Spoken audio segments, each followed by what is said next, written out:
Are you feeling spiritually lost, like you've tried everything, YouTube videos, online courses, even meditation apps, but still something is missing? Wondering, is this all there is? The world is loud and chaotic, and your soul is overwhelmed, craving inner peace, but you can't find your way back to yourself.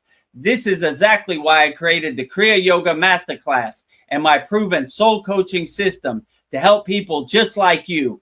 This isn't a video you watch and forget. It's a daily spiritual lifeline that brings you back to your soul. So if you're done feeling lost and you're ready to start transforming, then come join us. This is more than a course. This is your lifeline. Go to kriyayogashop.com.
Welcome to our August 13th Vedagurudev live Q&A Satsang. We had some technical difficulties with the streaming platform we use, which is called StreamYard.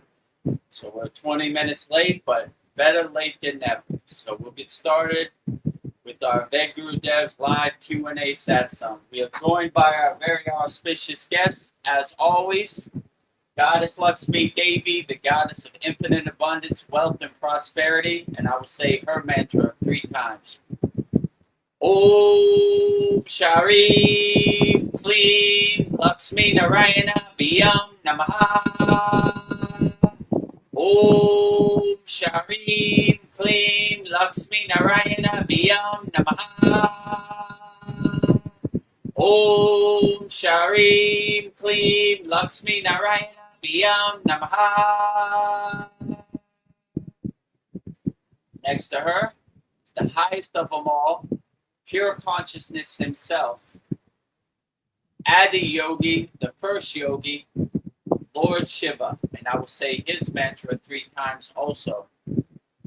Om Namah Shivaya. Om Namah Shivaya. Om Namah Shivaya.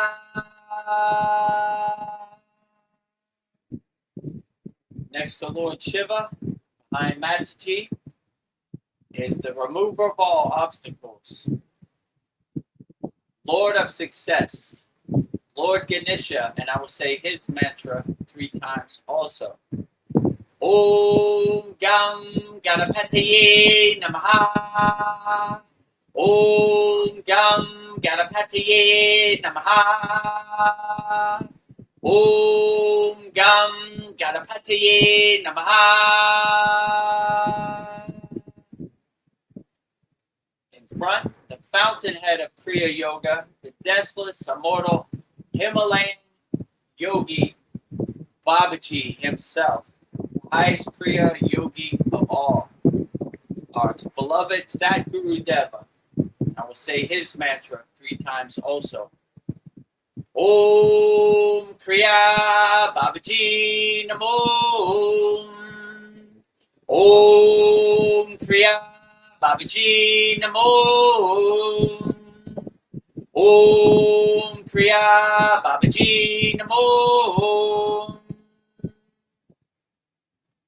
Next to Babaji, the immortal, deathless, Himalayan yogini, Mataji herself.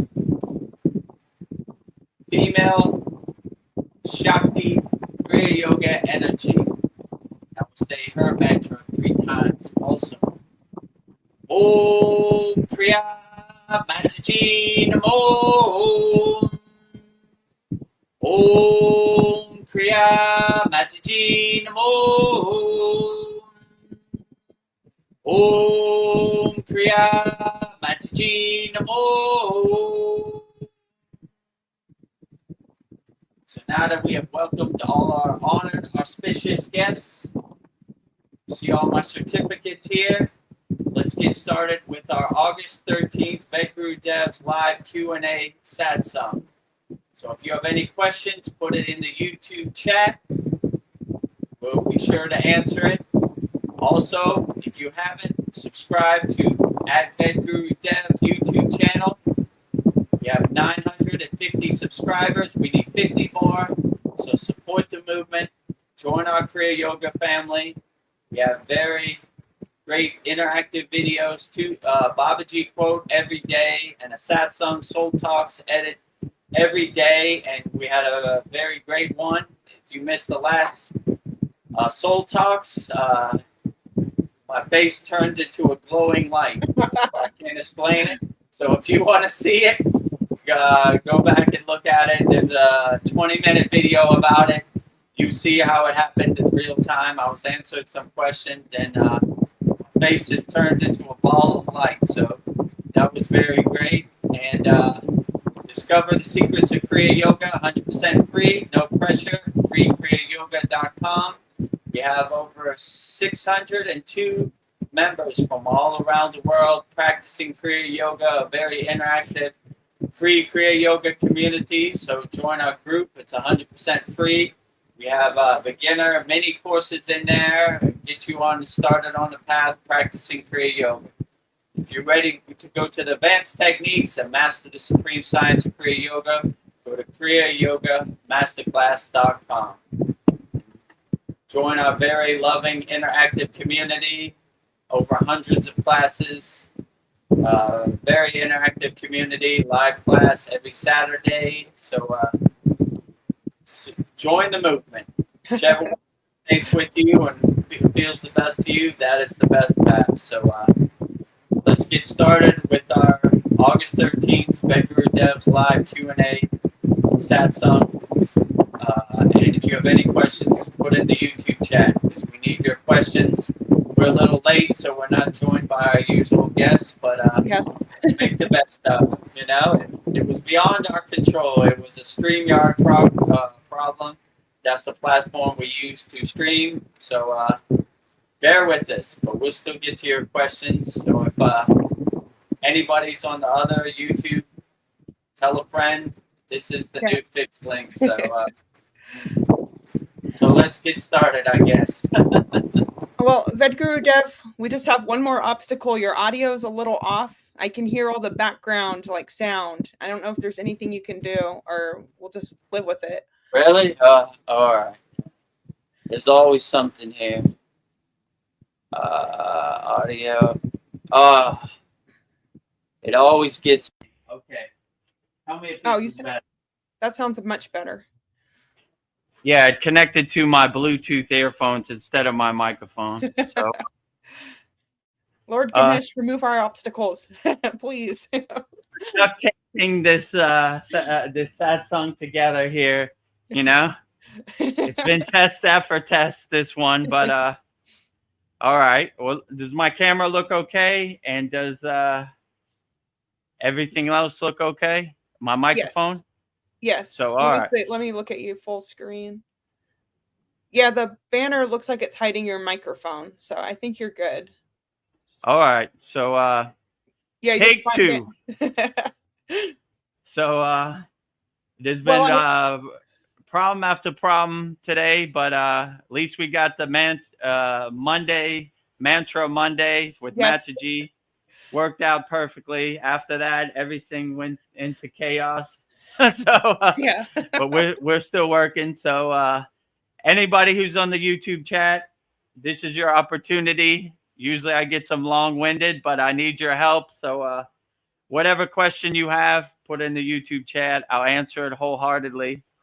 And now that we got the microphone fixed, we got the StreamYard fixed, we got the camera fixed, I think we're ready to start. Yes. 20 minutes late, but we're still here. We never give up. No yogi or yogini left behind. Well, namaste, everybody. I'm happy to be here. Better late than never. So happy if you all want to share your questions, your ideas, anything to help us navigate this Maya delusional craziness for reality we're in. So it looks like we've got some familiar friends back here. So nice. Let's see what we got. Donnie says hello. Hi, Donnie. Namaste, my brother Donnie. Glad to have you at our live stream. He says greetings from my work. Oh, cool. Oh, great. Enjoy our August 13th live stream Satsang. If you have any questions, put in the YouTube chat. We'll answer it wholeheartedly. Donnie has a great question for you. What was the most inspiring and personally moving story you have ever read or experienced on your Kriya Yoga journey? I mean, probably the most inspiring story I ever heard was in Autobiography of a Yogi, which, to make a long story short, the American guys was searching high and low the Himalayan mountains to find Babaji. And after many years and many trekking and climbing many mountains, he finally found Babaji. And Babaji said, if you're a real devotee, jump off the cliff. And without a second thought, he jumped off the cliff. And Babaji sent his devotees to retrieve his body.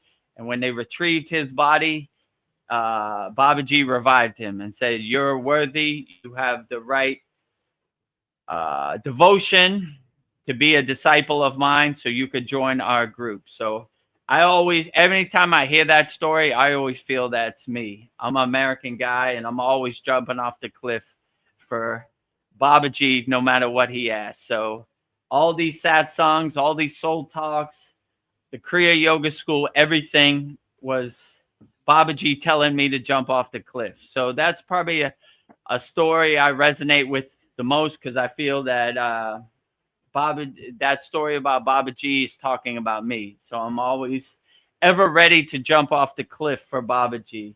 You know, I never, even on today's satsang, I never give up, because I never want to let Babaji down. We might be a couple minutes late, but we still give wholeheartedly and surrender to our commitment to Babaji. So yeah, that's probably a story I resonate probably the most, but I love all the stories, you know, like everything my gurus ever told me, everything I've read in the Yoga Sutras, the Bhagavad Gita, or the Autobiography of a Yogi.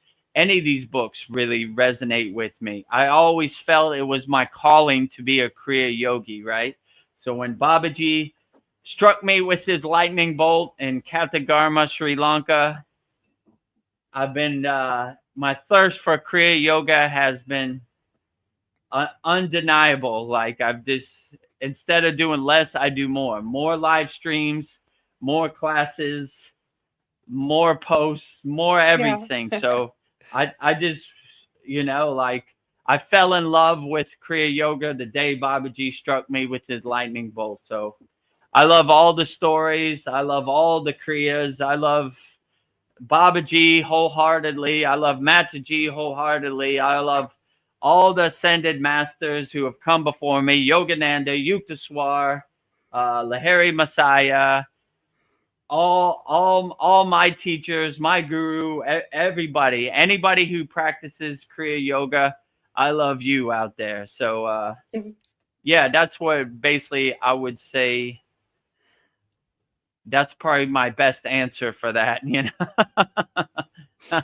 That's probably my favorite story that has inspired me and helped me on the path. So no matter what happens or no matter how bad it looks, I surrender myself to Babaji and I jump off the cliff no matter what. I pivot, I change course, I change direction, and I try to solve the problem, you know? Crying about the problem or being depressed about the problem isn't going to help it. So this was a good example. We had a problem with the live stream and we pivot, change course. You know, let me think. I get out my chalk and I start writing on my chalkboard. 5 + 5 is 10, and then put the 2 up here and pi, and you know, I start working out the problem, right? Your beautiful I can't let Babaji down. Like that movie, Beautiful Mind. I start writing on the window and the glass, and you know, like, all right, we got to solve this problem. We can't let Babaji down. We've come too far. You know, we've solved too many problems. So if this is another mountain I got to climb, or this is another problem I got to solve, let's get to it. So, yeah, but it's definitely been a great blessing and a great pleasure to be a Kriya yogi. And I wake up every day. Thank God I'm a Kriya yogi. Thank God. Because without these tools, life would be unbearable. It would be too overwhelming, right? Even for Vedagurudev. So no matter what the world throws at me, the Maya delusional world throws at me, I have some tools, I have some Kriyas in my pocket to help me overcome.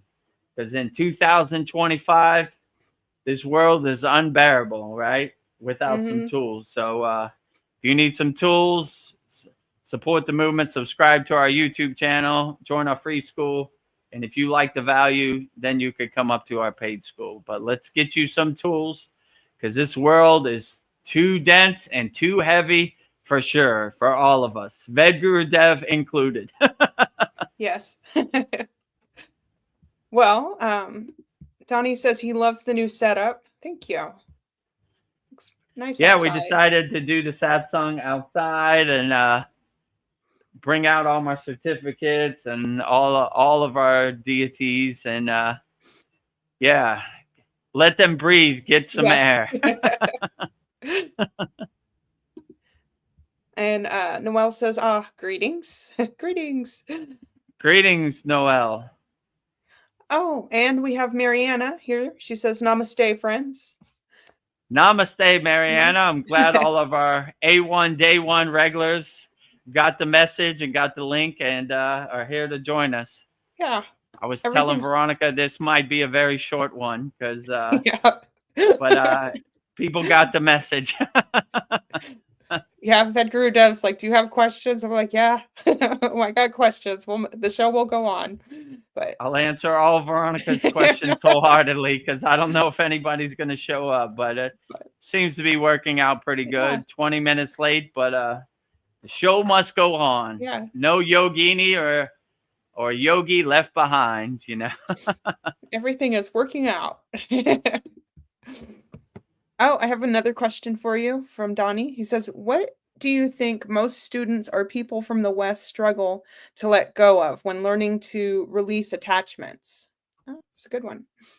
Yeah. So the thing most people, me included, struggled with is we are in love with the chain that enslaves us, which are our distractions, right? So I was totally identified with my conditioning, my distractions. So that was probably the hardest thing to let go of. My so-called identity, like I am my flag, I am my car, I am my bank account, I am all this, I am the narrative that they tell us we are. So once I started becoming the detached witness, I started creating space.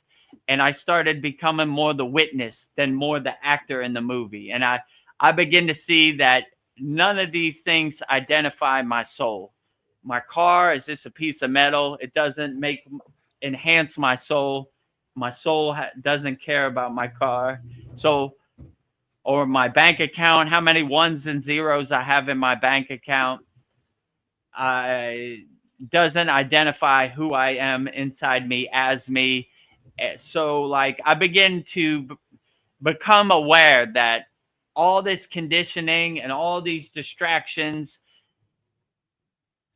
that I had since birth didn't serve me no more. So I became more of the detached witness. And this was probably the best lesson I learned about when I became a Kriya yogi, that all the things they tell you you are none of those things.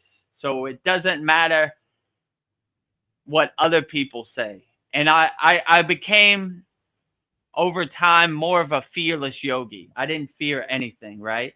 I begin to see, like, if I can climb the heights of the Himalayan mountains, the frozen tundra of the Himalayan mountains, then all this stuff they tell you you should be scared of is ghost stories. It's fairy dust. It has no meaning, right? So I begin to climb my way out of the pit of despair, the fear-based lower emotions, and raise my awareness, my vibration to the higher chakras, to higher consciousness. So I begin to look at the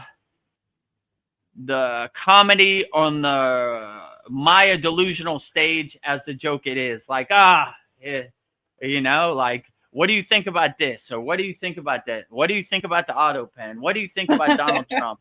I don't think nothing of it, right? It's a comedy show on the Maya delusional world stage. Like, here they go again. But you begin to start seeing that you start taking your power back and you start taking control. And how can I say, you stop believing what they say and you start realizing that happiness is inside you as you. So anybody selling you happiness, they're selling you snake oil. They're selling you the Brooklyn Bridge because they don't have happiness. Only person that has happiness is you. You unlock happiness. So all this stuff they're trying to sell you is temporary happiness for one day, but the real happiness is inside you as you. So yeah, I began to start letting go of all the distractions. They have a very profound technique. First day of Kriya yoga initiation, it's called Sudhi. So whatever thought comes into your head, you say, oh, I wonder what Kim Kardashian is wearing to the Grammys. Detach, let go. I wonder who's going to win the NBA finals. Detach, let go. I wonder how good my football team is going to be this year. Detach, let go. I wonder what I'm going to eat for dinner. Detach, let go. I wonder what Donald Trump's doing right now. Detach, let go. Detach, let go. Detach, let go. Detach. So you start letting go of all these things that don't serve you anymore in the present moment. Like, you see they're kind of farming your attention. The mainstream media, the social media slot machine. And when you stop giving your attention to that, you start taking out the trash and putting it on the curb. You stop holding on to these useless things that don't serve you in the present moment. I wonder how old George Washington's wooden teeth are. Who cares? Detach, let go. Detach, let go. Doesn't serve me. How does this make me a better person in the present moment? None of this does. It's all distractions. So it becomes a long process of taking out your trash and letting go of all these distractions that you found comfort in before, but now no longer serve you. My guru said one day, he said, Vedagurudev, you're a master of distraction. I go, how, Baba? He goes, ever since your birth, you've been conditioned to believe in your flag, to believe in your religion, to believe in your skin tone, to believe in your language, to believe everything, right? Throw all that away and go back to zero when you are an innocent child. None of these distractions or conditioning serve you anymore. Let them go and do your inner work and focus on what serves you in the present moment. And all this stuff, it doesn't serve you. This mental clutter, this monkey mind, this mental candy out here in the world that they're trying to farm your attention, let it all go. It no longer serves you, and let it go. So this is a gradual process. It's not like a lightning process, but if you have the affirmation, how does this serve me in the present moment? It'll be a lot easier. That's what I basically told me. Oh, I wonder what Kim Kardashian's wearing to the Grammys. How does this serve me in the present moment? It doesn't. Goodbye. You know what? What is this? Liam Neeson is dating Pamela Anderson. Pamela Anderson from Baywatch. Oh my God! How does it serve me in the present moment? It doesn't. You know?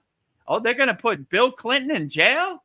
Oh my God! How does this serve me in the present moment? It doesn't. What Donald Trump ate for dinner? How does this serve me in the present moment? It doesn't. It doesn't. It doesn't. And it doesn't.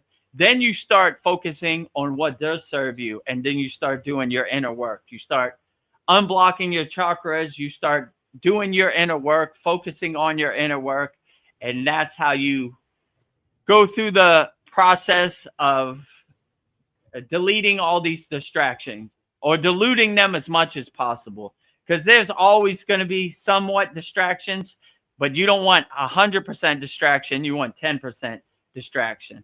Like it's always like your ego, right? You're never going to be able to delete your ego 100%.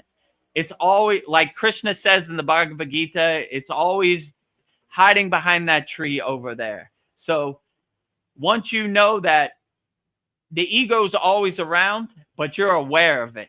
Most people aren't aware of it. They just do whatever. But once you get on the spiritual path, you become aware of your ego. You become aware of your distractions. And that creates enough space where you could step back from the TV and just watch from the audience, eating your popcorn like, that's a good one. Yeah. You know, Kim Kardashian wearing that to the Grammy, Pamela Anderson, you know, and Liam Neeson are dating, you know, like P. Diddy got the baby oil, whatever, you know. Yeah. I mean, if you ever look at your timeline on Instagram or Facebook or YouTube, you'll be like, it's almost like a horse kicking you in the face as soon as you open it. Oh my God, they're killing me, you know? So just create some space, some distance between you and these distractions, and it'll help dissipate it. And like I said, you always use the affirmation, how does this serve me in the present moment? And you'll see that none of this serves you. It's all candy. It's all junk, you know? They're trying to sell you stuff. They're trying to farm your attention. But if you don't give it to them, you know, if you don't give your power away, they can't have your power. So yeah, this would probably be the most profound thing I learned on the path. And you have me and Veronica, you know, we help you on the path. I answer your questions. I had to take all the bumps. I had to go the hard way, you know. There was no one really to talk to about this. So, you know, we'll help shorten the time it takes, right? Yeah. By years. So, you know, whatever questions you have, just give it to me wholeheartedly and I'll answer it. So hopefully that answered your question, Donnie. I have lots of questions from Mariana. So great. Vedagurudev, will you upload the meditations, Babaji, Eightfolds, Cosmic, and I think one more in meditations course section? I try to find all of them in the classes, but I lost them all and I can't find. It's hard. Yeah, that's a good idea. I have to.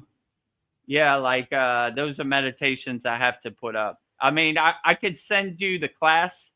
Let me go look through my notes and I'll tell you which classes that are in the meantime. And probably next week I'll film those for you because I've been meaning to do that. Just live calls and I forget, you know, and we have a full schedule at our Kriya Yoga School now, 2 live streams, Yagna, you know, so yes, I got to make time to do that. But yeah, I know I promise you I would put those up. So I'll see which classes those are in, and then I'll send you the links, and sometime next week I'll film all those. So I'll add it to the classroom, and I'll send you all the links to those too. The rest of her comment was, it's hard to know which class has which meditations and the timestamp. Yeah, I know.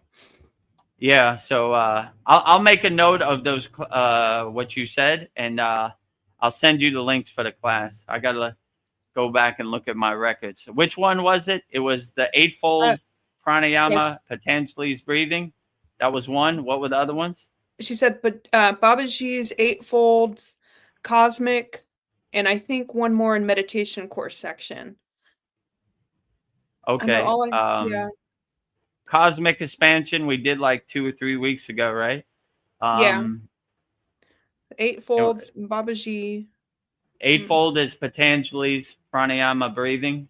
And which Babaji was it? It There was doesn't a say. It just says Babaji I think meditation. I remember it. I forget what that one was called, but yeah, that was a good one too. Okay, yeah. I'll send you all the links and the school DM for all these once I get off here. Always something to do. And Yeah, never a Mariana, dull moment. There ain't enough time in the day to get all this accomplished. there isn't. Mariana has been busy. She says, I cleaned my whole apartment, including all the storage rooms, closets, shelves, kitchen, counters, and shelves, fridge, balcony, bathroom, etc. So I got 2 industrial sized garbage bags of all old trash, like old toys, equipment, clothes, and successfully donated to poor people. I Nice. steam cleaned my carpets too. I feel so light and good now. Just lit some Indian incense. It became spiritual too. Oh, that sounds amazing. Yeah, nice. Like the visualization my guru always used to say, he was talking about my mind. Go down to your basement, open all the windows, clear out all the dust, throw away all the boxes blocking your door to God.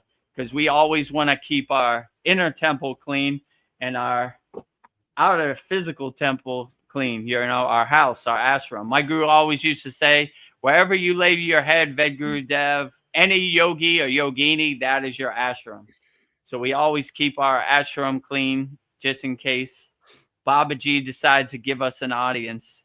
So yeah, it's a blissful thing, being mindful and getting all that work done. Yeah. Throwing away all the trash, definitely giving unused toys to charity, to people that could use the toys and put a smile on a child's face. There's no better feeling than that for sure. So yeah, whatever you're not using clothes wise or toys wise, give it to Goodwill or give it to the Salvation Army so they could put a smile on a child's face, or give some warm weather clothes to some homeless people out there in need, So you can never go wrong with karma yoga, selfless service, helping people. So yeah, I'm proud of you, Mariana. That's great, Yeah. Clearing out your temple, donating to people, in need, children especially. So, life is hard enough as a child, especially if you're homeless and your family's down on your luck. You never know. A stuffed animal or a nice toy could really put a smile Yeah. on their face and help get them through the day, which is a beautiful thing. So, yeah, and giving away clothes that you no longer use. You never know. When it's cold up there in Canada and you don't have a jacket, it becomes unbearable. So a nice jacket to help warm you up in the cold coming winter is a beautiful thing also. So you can never go wrong with helping people and selfless service and karma yoga. So this is the highest path. So this indirectly helps other people, but it helps you too, because it makes you feel good. Like you said, you feel super light, just taking all the trash to the curb, 2 industrial size trash bags, but all your inner trash too, all your mental trash also, right? Put it on the curb with it also. So it's a good visualization. This no longer serves me in the present moment. I'm taking it out to the curb, 2 industrial trash bags, and all these distractions and conditioning no longer serve me. So I'm taking it out to the trash also, mental trash on the curb, physical trash on the curb. Feeling light and Yes. spiritually uplifted always. So Mariana says it's the Babaji meditation, the one of your favorites, Vedagurudev. I think imagining Babaji's presence in your heart chakra, invoking him, it was a beautiful meditation. Oh yeah, that anything Baba G is always my favorite. You know. Yeah, yeah, definitely. I know exactly which one you're Yeah, talking about. I'll she definitely said it send was that one too. it was or imagining Babaji on top of your head. I kind of remember Oh that. yeah, oh yeah, his feet on top of your head. Yeah. Yeah, exactly. Yeah, I know which one. Yeah, that's a good one too. The inner alchemy, right? Okay, yeah. As soon as I Yeah. finish this live stream, then I'll send it to you in the school chat. The links. Let me go back and look what number is that. I keep detailed records just in case I got to go back. So Yeah. I'll find all three of those for you, and I'll send you the link. And when I get a chance next week, I'll try to record all three of those for you, and I'll put it in the classroom. Yeah. I don't know, maybe once we get more organized, I don't know, we could put timestamps in the PDF where to find it on the Saturday class. But I don't know, we've just been so busy. Like, that might be Yeah, something nice. So, and we're starting to get busier. Like I said, we have yeah.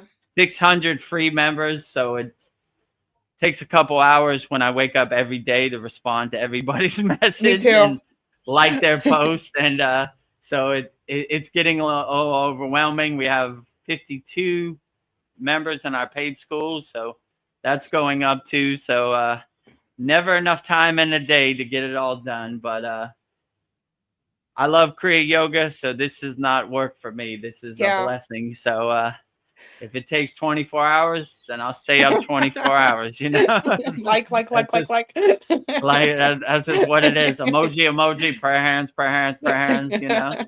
So, yeah, so we'll try to we'll get to everybody's questions as much as possible. Just bear with us. So I'm a one man gang here. So, I need to be like Shiva with a bunch of hands to do a Yes. bunch of Yeah. different stuff. But, we're doing the best we can with the tools we got. So if it takes a couple days, just bear with us. We're getting to it, you know. Well, Sunday night, when we got off Soul Talks, I don't know, I went to bed because my knee was killing me, and I thought, like, if I just sleep this off, I'll feel better in the morning. And then I went to work and I could barely walk, and it was just like Mm. I needed to grab a cart like as a walker, but I was like in so much pain, and I went home after 2 hours because I was just hobbling. And yeah, I was crying because I didn't know what was going on with my body. And so I ended up going to urgent care, and they did x-rays, and like one part of my knee, it's got enough space, and the other part, it's bone on bone, like rubbing against each other. And they Mm. say that I have arthritis in my knee. So now I'm just like, I made an appointment with my primary, and we're going to come up with a plan to see what's going on. But um, I don't know. I've got some pain lotion for my knee and a bandage, and I've been walking around with a cane. But I don't know. Whatever this is, I'll figure it out, and you know, I'll make it work. But it's just, I think the not knowing was like freaking me out. What's happening to my body? But yeah. So it's tough getting older. But I don't know. Maybe this is a blessing. So maybe this is how I do the Kriya Yoga school. I'm on disability because I can't work. So maybe everything happens for my higher purpose. I don't know what's going on with my body. But right now I have a cane just to get around the house. So yeah. Yeah, And this is the hardest mountain to climb when your physical body breaks down. Like this is the ultimate test, you know, for every Kriya yogi or yogini. Like my guru used to say, your physical meat suit, your junk car, it's yeah. always breaking down. So we're trying to make our inner alchemy as immaculate as possible, but your physical body sometimes doesn't work with your inner alchemy. Yeah. So it's tough out there, you know, like, and it's very disappointing too, because you're like, what?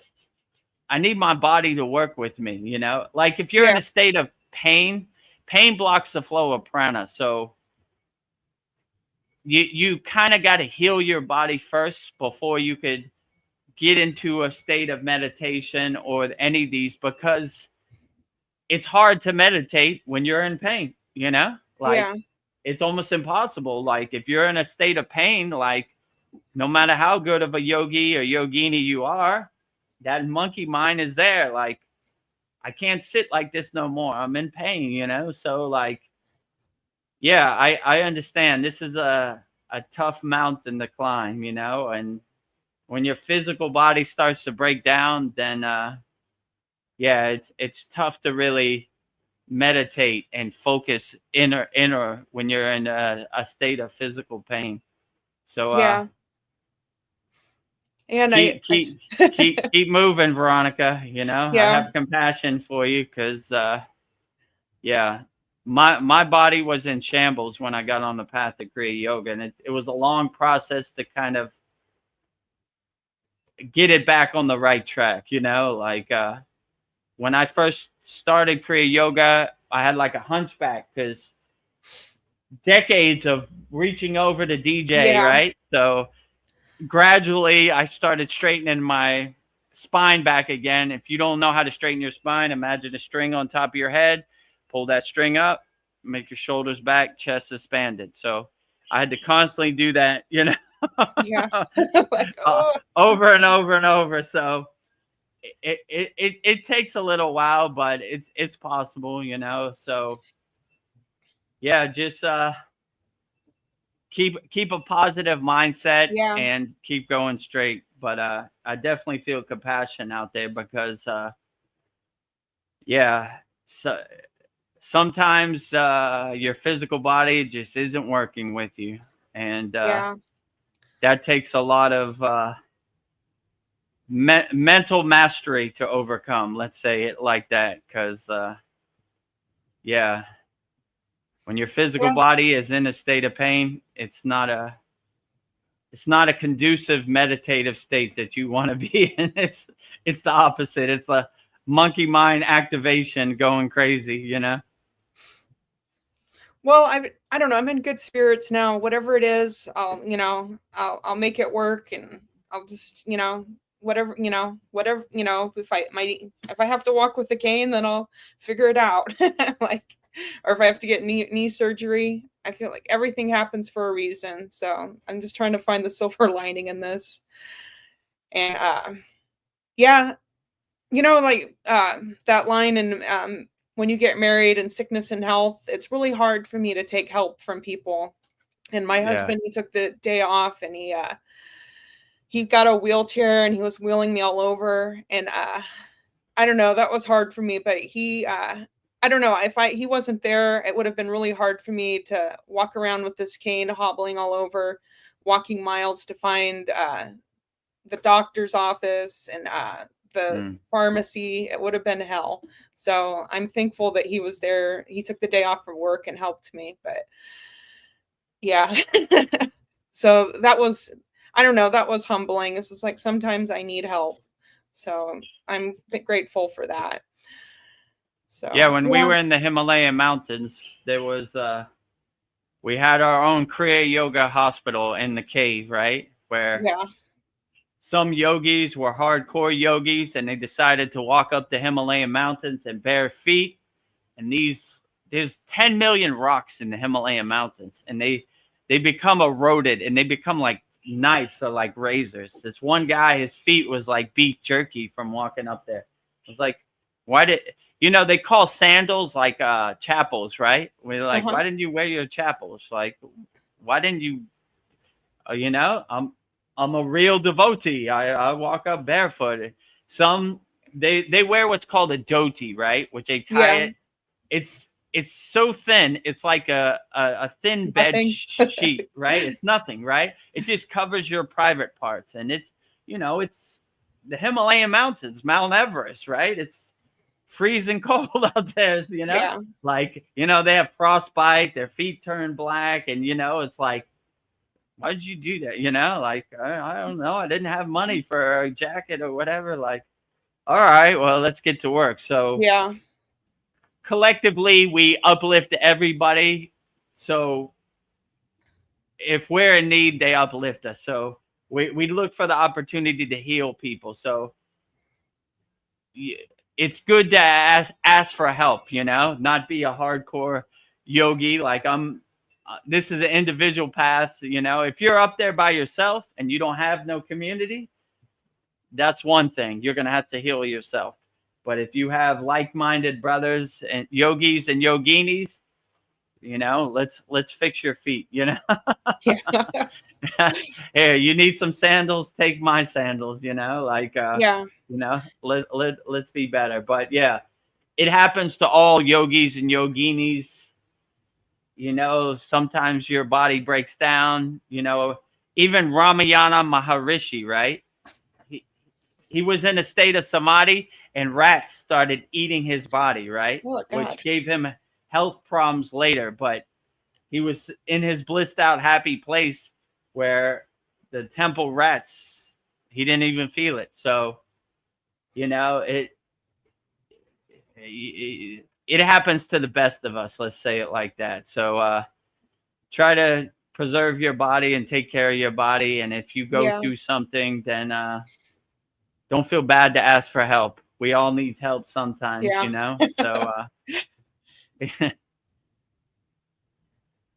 well, Mariana, she's says that my knees and wrists are cracking and moving. X-ray or bone scan didn't show anything but inflammation. It sucks. I'm praying for you to get better. Hopefully some natural remedies exist, but not sure which one right now. I wonder what would a yogi do? Well, what a yogi would do is basically, so in our class, we have a technique where basically we blow our prana. I'll send you this technique also, Mariana, in the class. You blow your prana to the hurt spot. You rub your hands together and generate some heat and put it on your hurt spot. This helps relieve it. So yeah, yogis and yoginis, they would do this stuff. Like they would heal themselves. They would focus on the spot that you feel pain in and blow your prana to that spot that you've been saving up, or generate heat by rubbing both hands together and put it on that spot. So this is mostly what I saw them do. They have a bunch of kriyas to, if you're too cold, you heat up your body, tumo, and these type of things, Kalapabati breath, Bastrika, pranayama. So like we're really lighting our inner fire to heat us up. When you're in the super hot India sun, then you cool your body down with different cooling techniques. So yeah, they have different techniques, like, but these things happen when your joints kind of pop. It's like air in your joints. I mean, even me sometimes when I get in the lotus position, sometimes I don't have time and I just go into lotus position and you hear like a, ouch. It's not like a popping of a ligament or something. It's like just like your bones needed some more healing time, Back in the day, I could jump off the airplane in India and sit in lotus position for 2 hours. Now I need to more warm up, warm up my legs, warm up my hips, We also have a great sitting like a yogi warm up exercise, windshield wipers, butterfly, rock the baby, right side, left side, knee up, knee down. So these kind of help warm up your hips, your legs, and your knees. But yeah, I would, the older you get, the more you need to stretch out and warm up, So I've made that mistake many times. Like rolling out of bed and going into the full wheel position isn't the same as it was when I Yeah. first started. You know, snap, crackle, pop, right? Ting, ting, ting, ting. You know, you kind of feel every vertebrae in your body kind of pop. You know, so yeah, just warm up a little more the older you get. That's what I would say. You know, and yeah, just I'll also send you these healing yogi techniques, kriyas that we have in our school too. Donnie has a suggestion for me. He says, look into arthritis EFT and try it for 2 weeks. See if that helps. It's complementary to the chakras. I will. I just wrote that down, so I'll look into that. Thank you. Nice. Yeah, thank you for that, Donnie. Rising tides lifts all boats. So we're here to help everybody. Yeah. You know, we take input from everybody also. Yeah. I'm not married to any idea. I'm not going down with the ship. I'm flexible. I'm light on my toes. If you have any suggestions, open my mind. I have an open mind, right? So when I was in the Himalayan mountains, I took suggestions from lamas, sadhus, swamis, Buddhists. Anybody had some good suggestions or good techniques, I was all open to it. Whatever their label was or whatever their flag was, it didn't matter to me. I'm open to all suggestions, all spiritual traditions. You know, if worst comes to worst, maybe I will see a doctor one day, but I'm trying to avoid that as much as I can, you know. If I get hit by a bus and they got to put me back together, then yeah, that's probably a doctor visit. But inner work, I'm going to try to heal myself as much as possible. Mariana says, I will ask my native medicine guy too. Maybe he knows of some natural remedies just as support to get better, Veronica. We will do the Dan Van Tree mantra. Thank you. Oh, yeah, nice. Yeah, that's another one. Dan Van Tree's mantra. You know, we start all of our classes, all of our yagnas with that Dan Van Tree mantra, sending healing energy to all of our, you know, all of our Kriya Yoga School members, friends, family, loved ones, children, all of the above. Yeah, I'll also send you the Dan Van Tree mantra. Maybe I'll record it and send it to you also, you know. Aw. Yeah, I've been doing it over and over and I have it memorized, but I don't know. Dan Van Tree can only do so much, but I'll just keep doing it. Maybe I have to do it thousands of times. Yeah, tell me about it. I mean, like in my daughter's case, earlier this year, my daughter got extreme spinal surgery. So believe me, I must have said millions of mantras to Dan Van Tree. Sometimes you got to pivot and change course and change direction, right? I was trying to do everything I could to avoid the doctor and avoid surgery and screws and all this.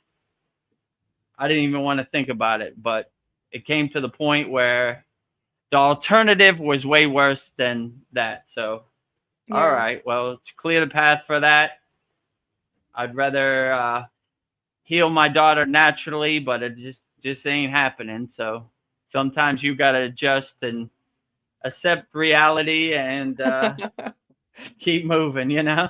So it worked out for the best, but if I had my way, I would have healed her naturally with Dan Van Tree's mantra. God knows for years I said millions of Dan Van Tree mantras every day, but sometimes it's not meant to be, you know? It's some mountain you got to climb, even though it's not the mountain you want to climb, but you got to accept it and keep moving. Well, Donnie says that it's interesting you bring up pain and inflammation. I have bunions, and because of this, one of my legs is super tight and it can hurt. Yes, definitely taking care and stretching out is important. Ouch. Yeah, so if you have problems with your legs, your feet, I would definitely do the sitting like a yogi warm-up exercises. Basically butterfly, big toes touching, big toes apart. I mean, those are windshield wipers. Windshield wipers, big toes touching, big toes apart. Butterfly, hold both feet, flap your knees up and down like a butterfly. Rock the baby, which is in that video, and knee up, knee down. But yeah, your physical body, that's probably the biggest obstacle, the biggest hurdle you got to cross being a Kriya yogi, right? Like, your body just doesn't want to work with you, especially in the Western world. Like, it's just broken down, right? Like my Yeah. guru says, your junk car just doesn't want to start today. Dang, Yeah. Oh, it needs more Why? oil. Why, Baba G? Why? Come on, I gotta go to work. Why? So yeah. So you the best way I found to kind of overcome these physical hurdles is this. All right, it's not to my liking, but this is a mountain I'm gonna have to climb today. Like getting depressed or sad about it isn't really gonna solve any problems. Let's figure out how to solve the problems. Like this live stream didn't want to work with me today. I sent it to all of our members. I posted nice thumbnails. Didn't want to work. All right, scrap it. Go back to the drawing board. Get out my my pencil and my beautiful mind and start writing on the window. Right, like E times 5, 6, and pi, and the universe. So you start trying to solve problems. Right? So all right. How am I going to solve this problem? How am I going to climb this mountain? It ain't going to climb itself. So let's get to work. Let's start figuring it out, or ask Baba G from some assistance. Baba G, I need some help, We promised a live stream. We're already 10 minutes late. What can we do? All right, build it and they will come, I don't know if no one's going to find the new link, but it seemed to work out okay. So, don't get into a fear-based state. Always try to stay in a positive, uplifting state so you could solve any problem this crazy Maya delusional world throws at you. It's always throwing some problem at you. My guru always say, every day is a test as a yogi, Vedagurudev. Every day. Can't we have one day off? Nope. No days off. Some days are so extreme, you just call it a day and go back to sleep, So take a shower and say, oh, this day ain't happening. I don't know what's going on, but I'm going to go back to sleep. So some days you have those days, but it happens to all yogis and yoginis, right?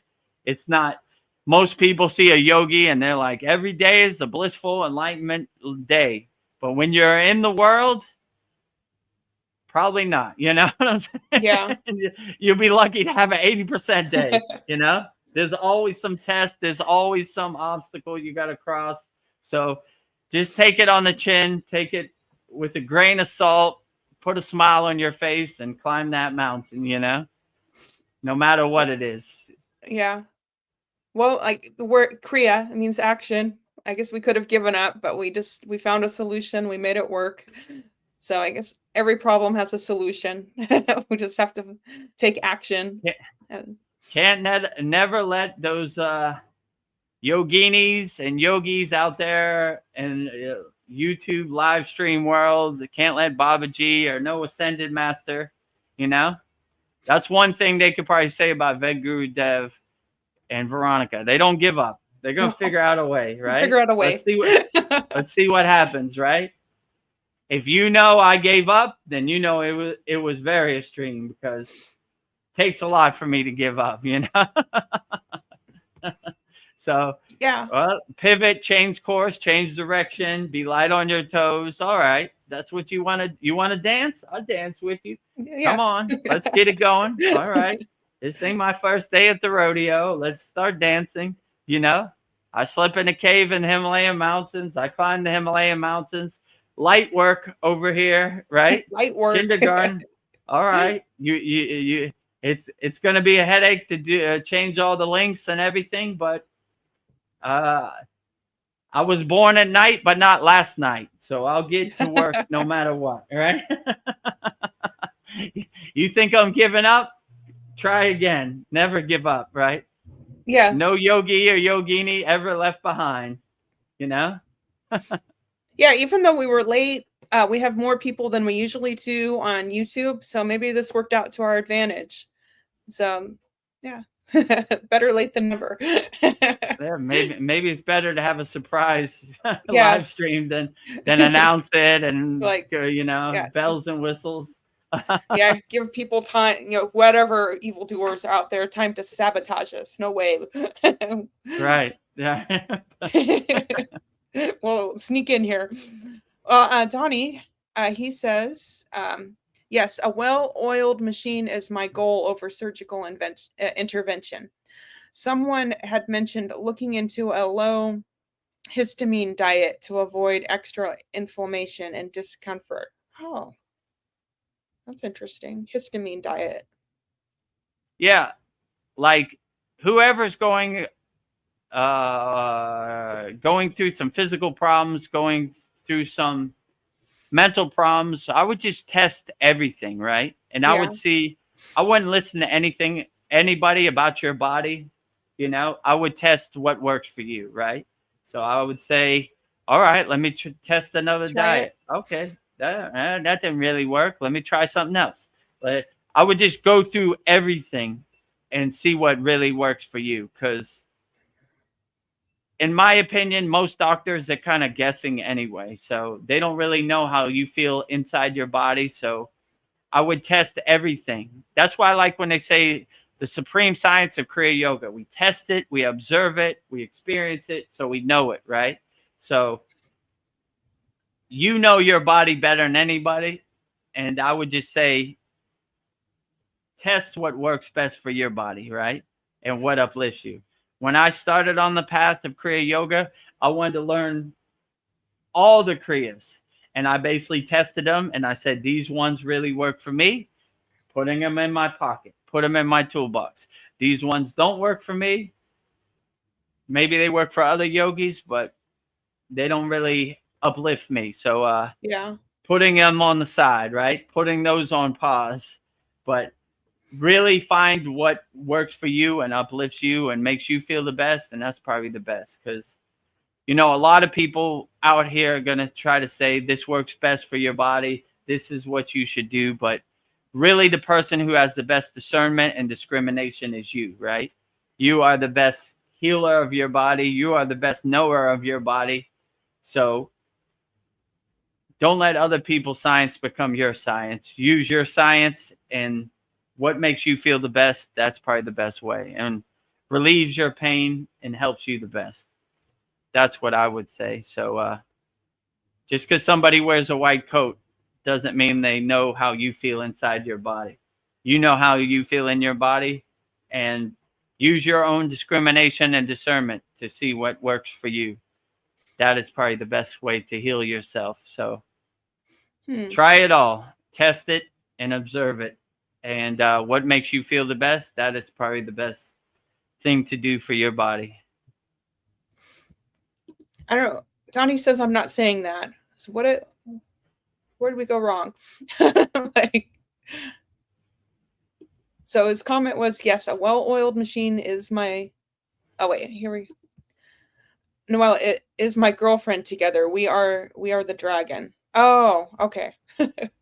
Okay, there's two. Yeah, two when you Donnies.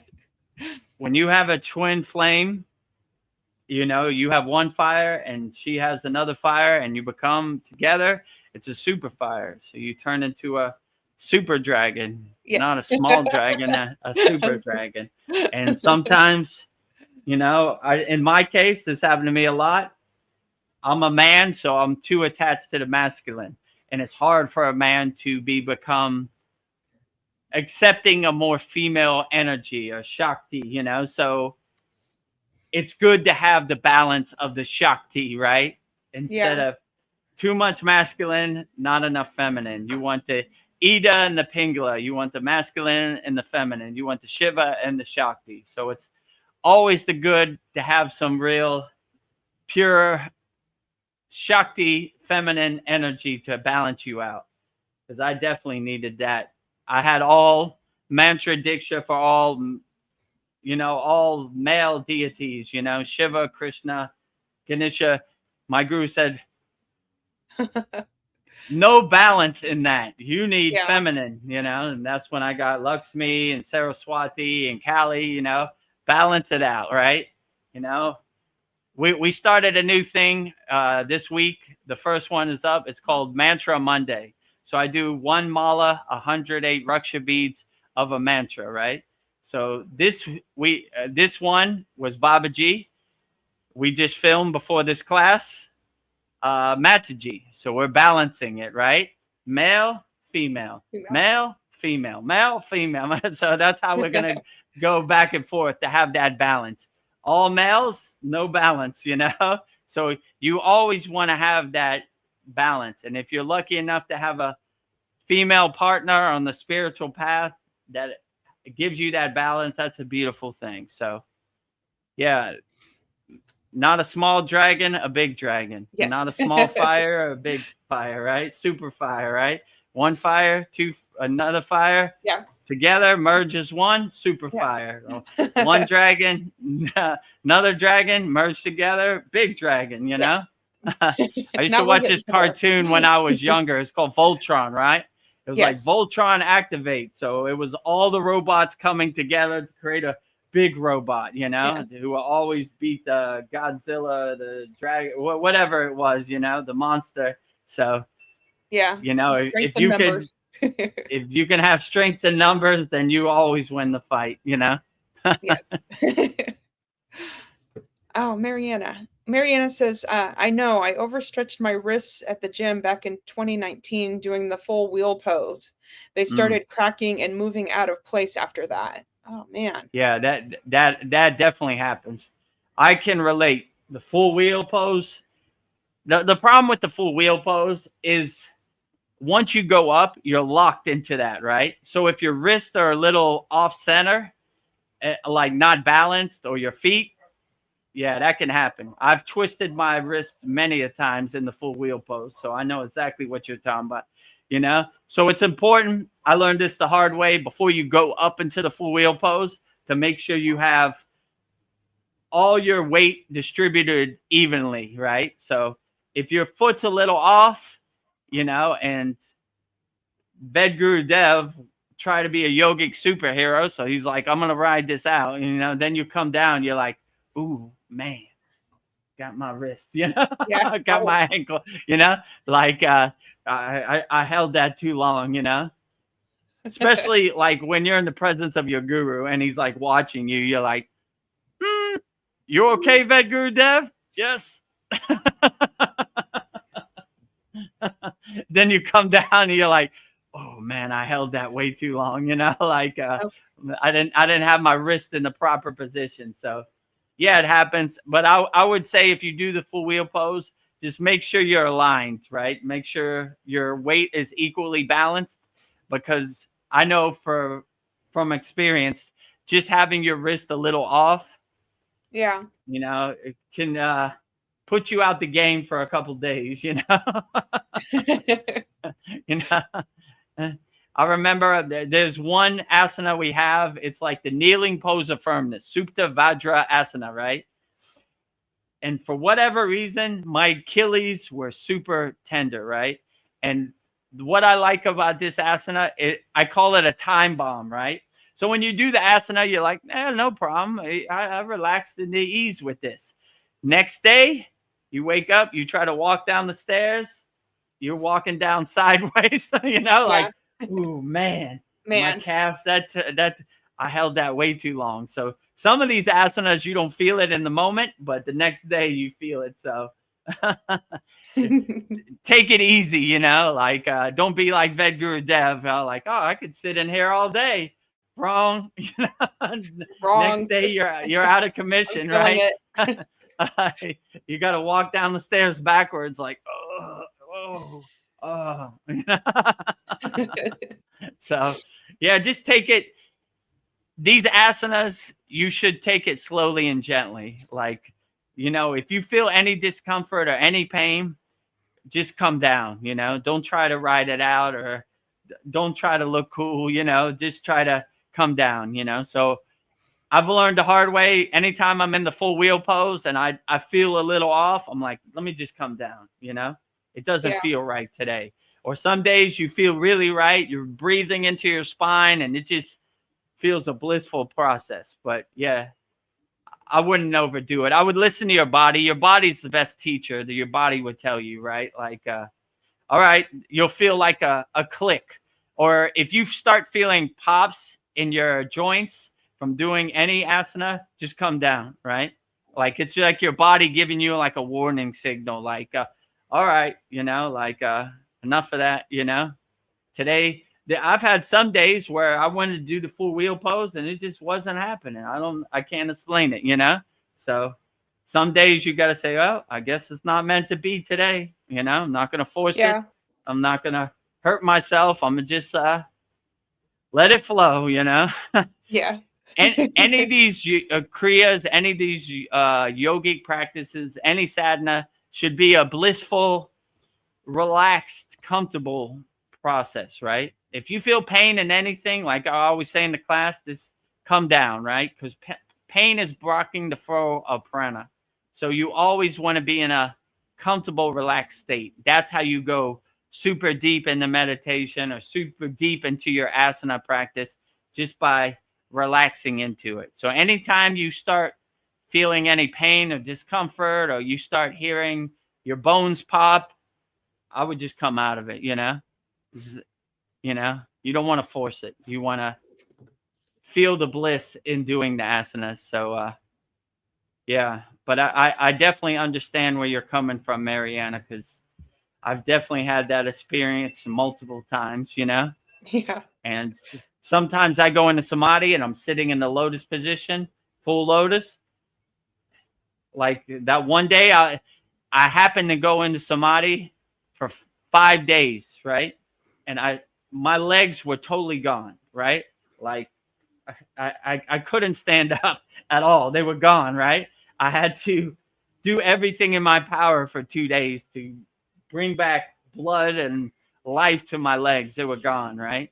Yeah, so I was totally gone after a 5 day samadhi. Yeah, No eating, crazy. no drinking, just gone, but it was worth it. My legs came back eventually, a lot of windshield wipers, a lot of butterfly, a lot of rock the baby right and left side, knee up, knee down all day. That was probably my sadhana for the next 2 days. But yeah, so just listen to your body, don't try to be a yogic superhero.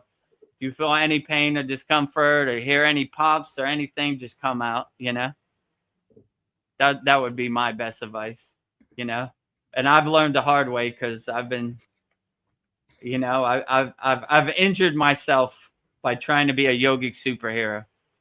And I came to the realization, when I do my asanas, no one's watching anyway. So who am I really proving anything to? Nobody, right? I'm just hurting myself for no reason, So if you're not trying to impress anybody or, your friends, it doesn't make no sense anyway. Just come out. No one's watching or paying attention anyway. Oh, well, Mariana says, I don't tan usually. I am so white, and then I get red, then white again. Haha. Redheads don't have a good skin. Yeah, me too. I'm pretty pale. I'm pretty white too. Going out, like when I do the soul talks on the Thailand beach, I kind of got to shade the top of my head. The first one, I burned the top of my head. I don't have too much blockages of hair up here. Yeah. So I don't have a lot of hair anyway. So yeah. So yeah, some people who are fair skinned or pale skinned, the sun is their enemy, right? Or you don't want to stay out there too long, because me, like Mariana, I'll be Red Lobster, right? So you have to use your own discernment, right? But that's another one, right? You're like, oh, the sun feels very blissful, and then you get out the sun and you go home and you're all bright red, right? Like a lobster. And you're like, oh, too long, right? It felt good, but I'm going to pay for that tomorrow. My skin is going to be burning tomorrow. I tan with freckles. The freckles are my tan. Well, Mariana, Noella M, not Donnie, Noella. Like, she says that natural red hair is very rare. It's one of those things people pay money to have. So I would say work with what you are given and see the beauty in it. Oh, that's really nice. Yeah, that's a very profound statement, Noella. Yeah, I definitely would say play with the cards you're dealt, right? Enjoy who you are. You know, I see a lot of people in Thailand, they change their hair color, right? Be happy with who you are. This is a lesson I give to my daughter also, right?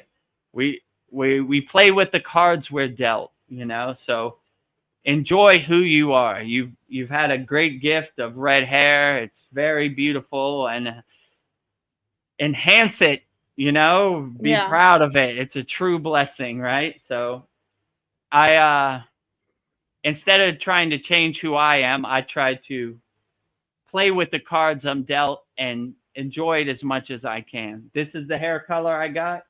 Yeah. Outstanding. Thank you, God. True blessing, right? This is the body shape I got. Thank you, God. It's true blessing. You know, this is the Kriya yogic life I have. Thank you, God. It's a true blessing. So we are grateful for what we got, not what we don't got. So be happy for what you got, not what you don't got. And yeah, we all have a blissful, outstanding radio antenna, satellite dish, an ashram, transmuting the God's signal. So I would say your soul is immaculate. Your soul is untainted, untouched. So everybody's soul is the most beautiful, outstanding thing. You know, I wouldn't change a thing if I had to do it over, right? Yeah. I enjoy who I am, and I have self-love for who I am. My hair color is the best. My nose is the best. My face is the best. My body type is the best. You know, I'm happy with the blessings that God has given me, you know, and I work with the cards I'm dealt, you know, so play with the cards you're dealt. You have a very beautiful hair tone, a very beautiful skin tone, Mariana. Keep up the good work, right? I just heard a beautiful quote that goes with what we're talking about, and it goes, love the thing most you wish had not happened. What if there are no punishments, but they are actually gifts of God? Be grateful for everything. It's a gift to just exist. So yeah, be grateful for everything. My guru always used to say that, especially about the asanas. He used to say, love the asana you hate the most like you love it the most. So you don't create no barriers or no restrictions for yourself. You love everything in a state of what they call in yoga equanimity, right? We don't see the good or bad. We don't see the pain or joy, the pleasure or the disappointment in anything. We love even the thing that's so-called the most testing as the least testing. So that's kind of a yogic trick. You know, we have the obstacle, we have the opposition, we change it, right? So, oh, you think I hate the full wheel pose? I love it the most. Let's do it, you know? And it becomes more of a blissful experience when you see it like that. So, yeah, I agree with you. Even things that are so-called not to your liking, make them to your liking, and always try to live in a state of equanimity. Like there's no good or bad. There's no right or wrong. There's no right or wrong way to do any asana.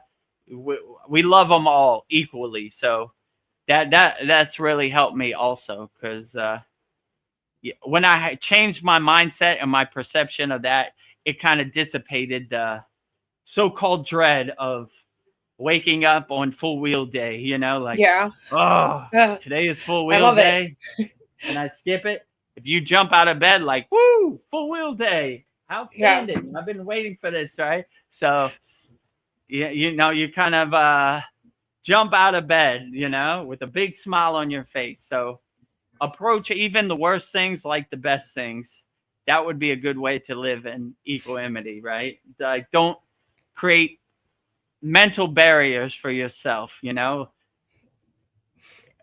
Embrace everything wholeheartedly, even the most so-called bad things, Yeah. which They're a good takes thing. some inner mastery, but it's possible, Mariana says, thank you to Noella, but I was bullied all my life because of my freckles and red hair. Oh, people don't like anything different, especially kids. Yeah. Yeah. I'm sorry. Well, these kids are harsh out here. My father had red hair and freckles also, so he told me a bunch of stories. They used to chase him after school and fight him or whatever. So I have compassion for you out there, Mariana, but yeah, we've overcome that. We passed it. It's water under the bridge. So don't carry that trauma no more. Throw it away. It's all gone. Clouds passing in the sky. But yeah, if you attach to other people's perception of yourself, then you'll be in big trouble. Just embrace freckles and embrace red hair and say, I am beautiful, and have that self-love and that self-realization that you are perfect just the way you are. So I would definitely say, but yeah, don't listen to anybody else about what you should be. Enjoy who you are and have the self-love that you uplift who you should be and cultivate it, yeah. And that would probably be my best advice. Well, I think Marianne is doing just that. She says, but I like my hair now. Good. Enjoy your hair. Play with the cards you're dealt. It's totally beautiful. It's outstanding. And don't listen to anybody else who you should be. Don't give your power away to anybody else. Keep your power, like enjoy who you are. Be grateful for who you are. And what other people think really is none of your business, Before I came on here, my neighbor was looking at me, had her phone out, recording me. I don't care nothing about that. Yes. I'm going to be who I am going to be. I'm going to help as many people as I can. And your perception of me will never become my perception of me, right? So take your trash somewhere else. I don't want no part of it. You know what I'm saying? Yeah. So I would never let somebody else's perception of me be my perception of me, right? I am the king of my castle. I am sovereign in my castle. I create the rules. I create the guidelines, and what you think I should do in my castle is none of my business. I want no part of it, right? If I listen to other people, then I would probably gone crazy right now, Yes. No one, including my mother, my partner, understand my Kriya yoga path. It doesn't matter. It's between me and Babaji, and I'm going to sing Babaji wholeheartedly. Oh, you don't like Babaji songs? Well, you're in the wrong place, because I'm singing wholeheartedly. Om Kriya Babaji Namo.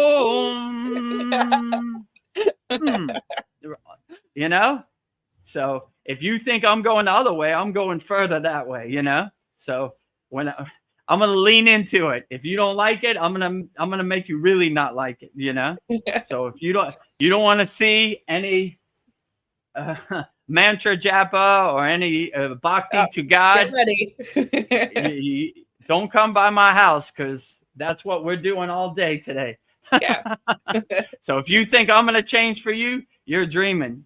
You change, If you don't want to see it, don't walk past here. So, and this really helped me, because once I really stopped caring what other people think, it was like moksha. It was like a breath of fresh air. It was like God shined his grace directly on me. Like, there you go. You got it, So I don't care anything, and in Thailand, the country I'm in, they like to compare. They like to, like, I can't even explain it. So I want no part of that, I'm like Moses parting the Red Sea when Yeah. I walk in anywhere. Hello, all you lower frequency beings.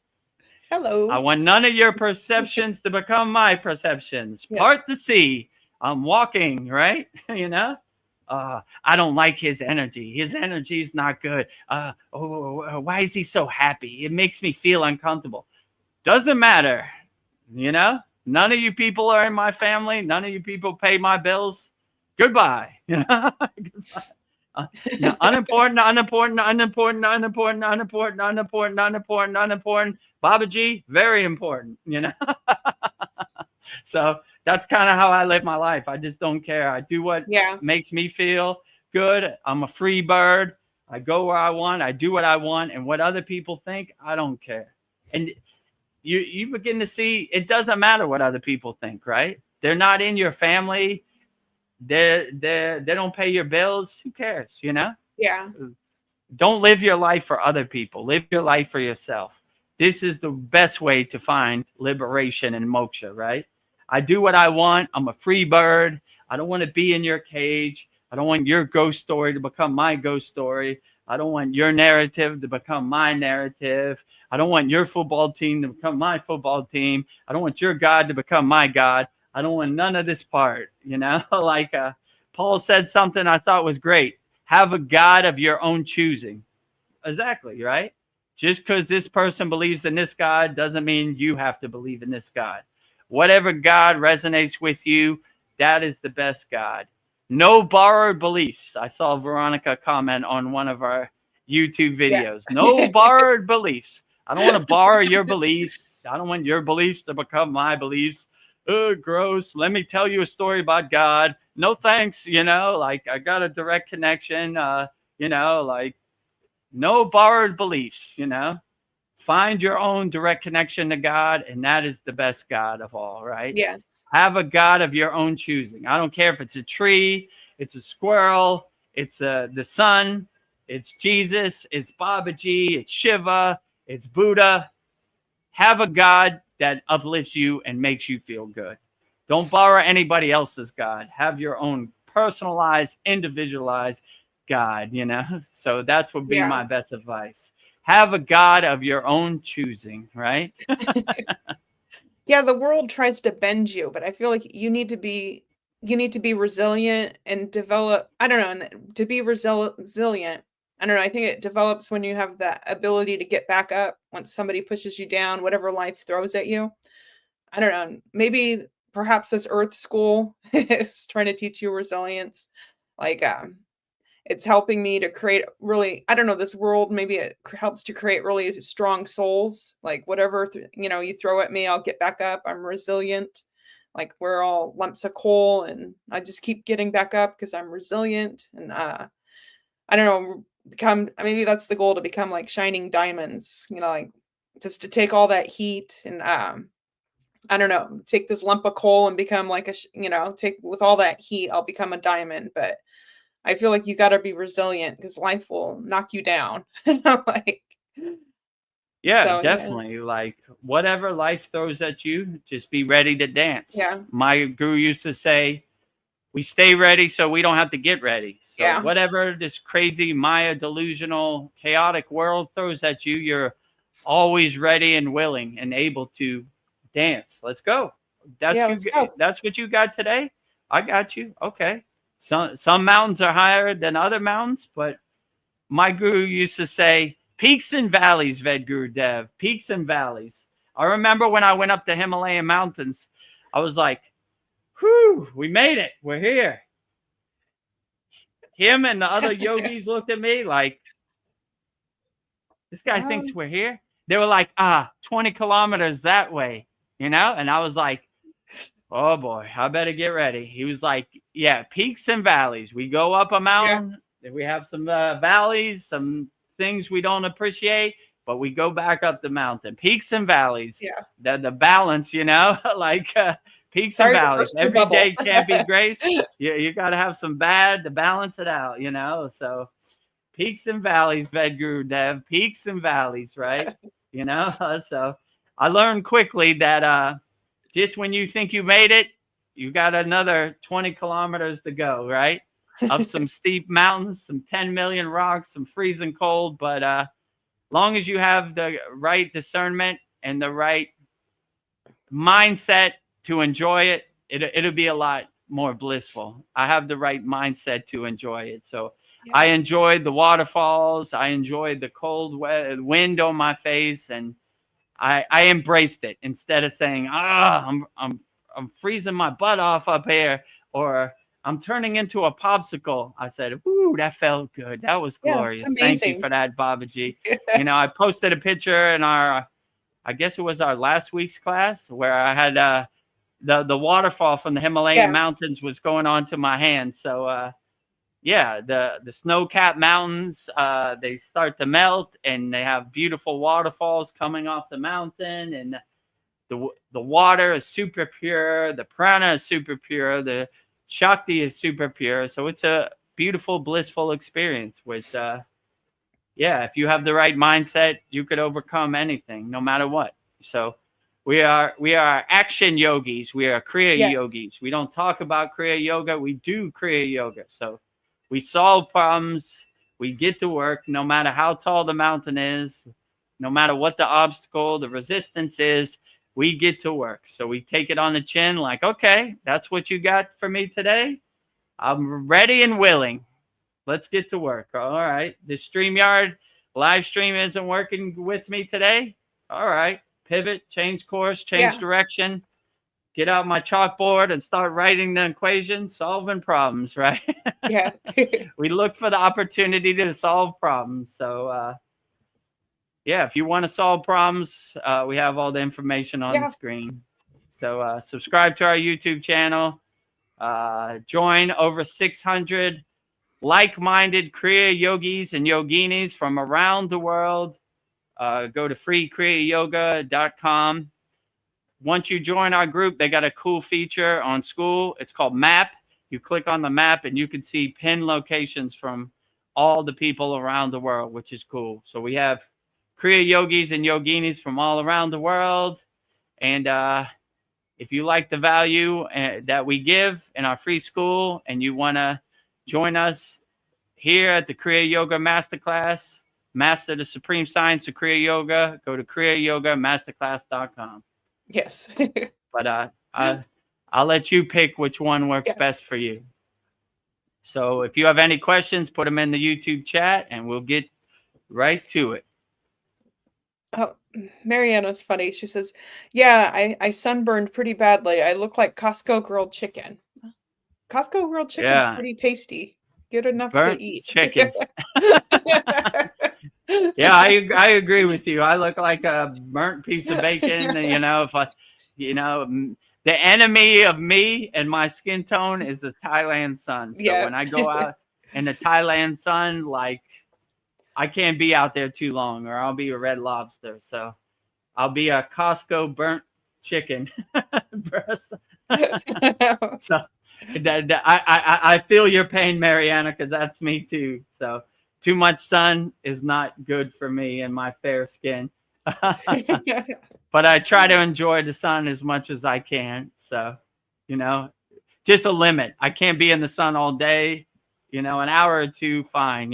When the sun comes up, the midday Thailand sun, like noon, forget it. That's it.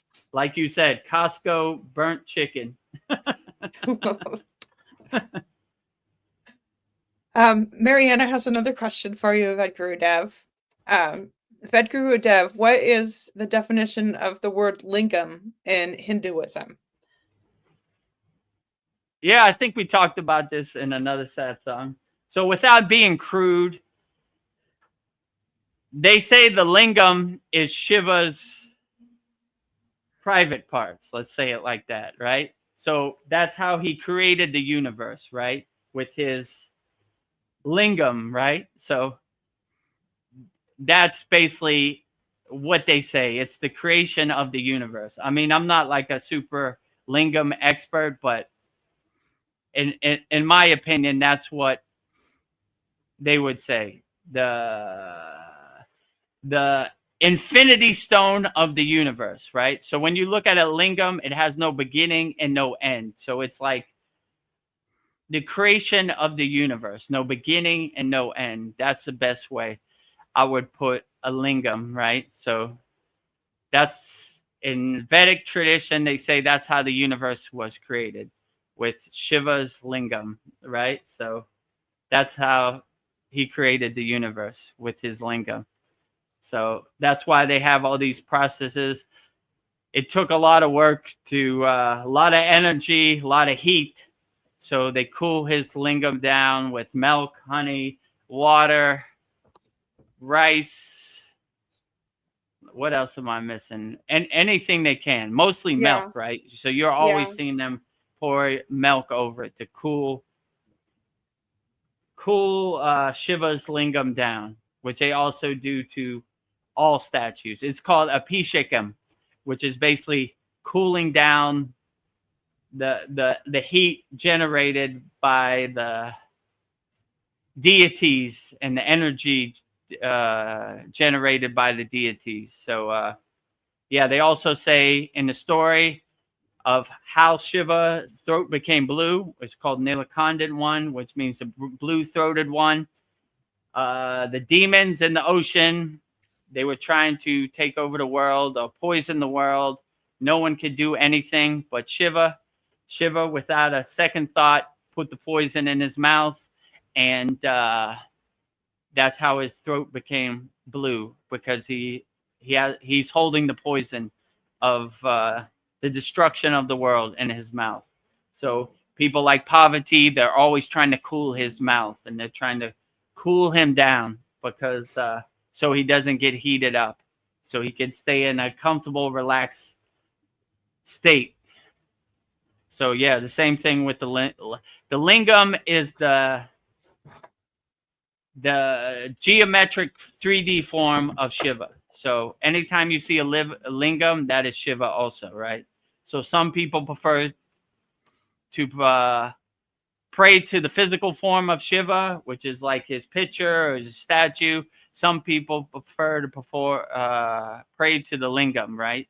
And give offering and cool the lingam down. So it just depends. It's all the same. So so that would be my opinion what the lingam is. But to make a long story short, they would say it's the organ of creation.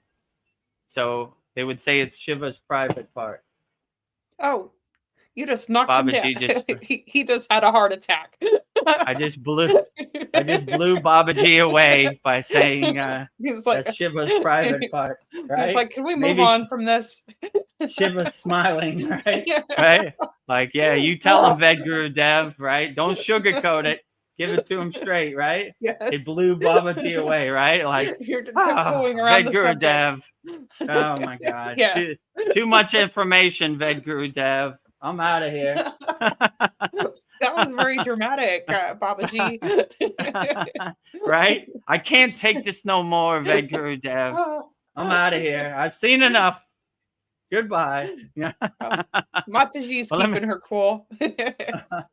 This is a good time for you to stretch. How does Mataji? She should have been more offended than Babaji, but who knows, right? All right, keeping her cool, right? Keep your cool, Mataji, right? It's not that serious, right? Babaji's a little dramatic today. Oh, yes. Vedagurudev. Private parts. Come on. Enlightened beings don't have private parts.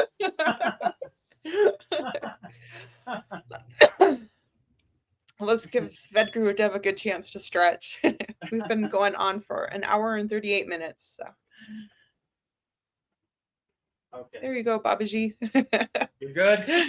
Yes.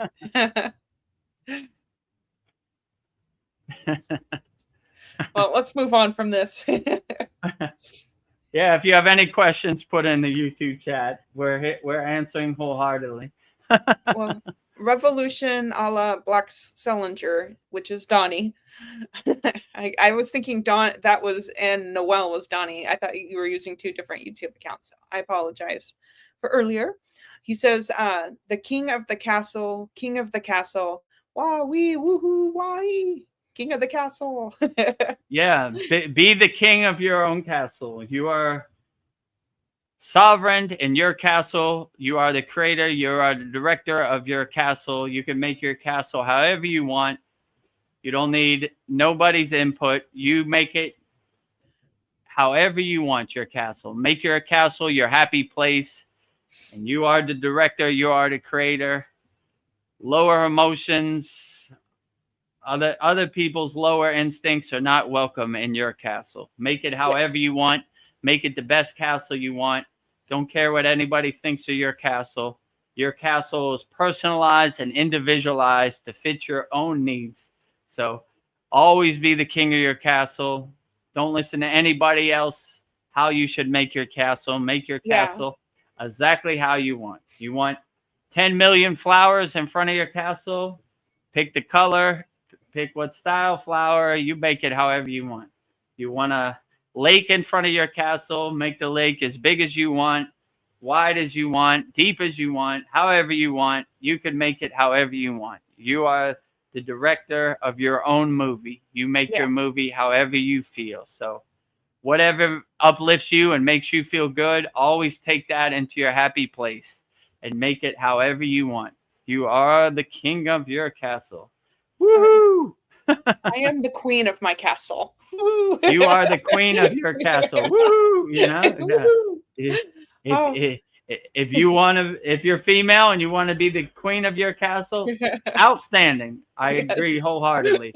If you're a man and you want to be the king of your castle, I agree with you 100%. You are the creator, however you want to be. If you want to be an alien in your castle, you could be an alien. You could be a Godzilla. You could be a Himalayan Yeti. You are the creator of your castle. Whatever form you want, that is the form, and it's best in your castle. You create your castle however you want. Woohoo! Liberation. Nobody else's thoughts become my thoughts. I am liberated. I am a free bird. I create my castle however I want, with no restrictions. Well, Noella M, she says, focus, Donnie-san, LOL. Yes, we just got excited. Focus, Donnie-san. Focus on making your castle as best as you want. Well, Mariana has an important question.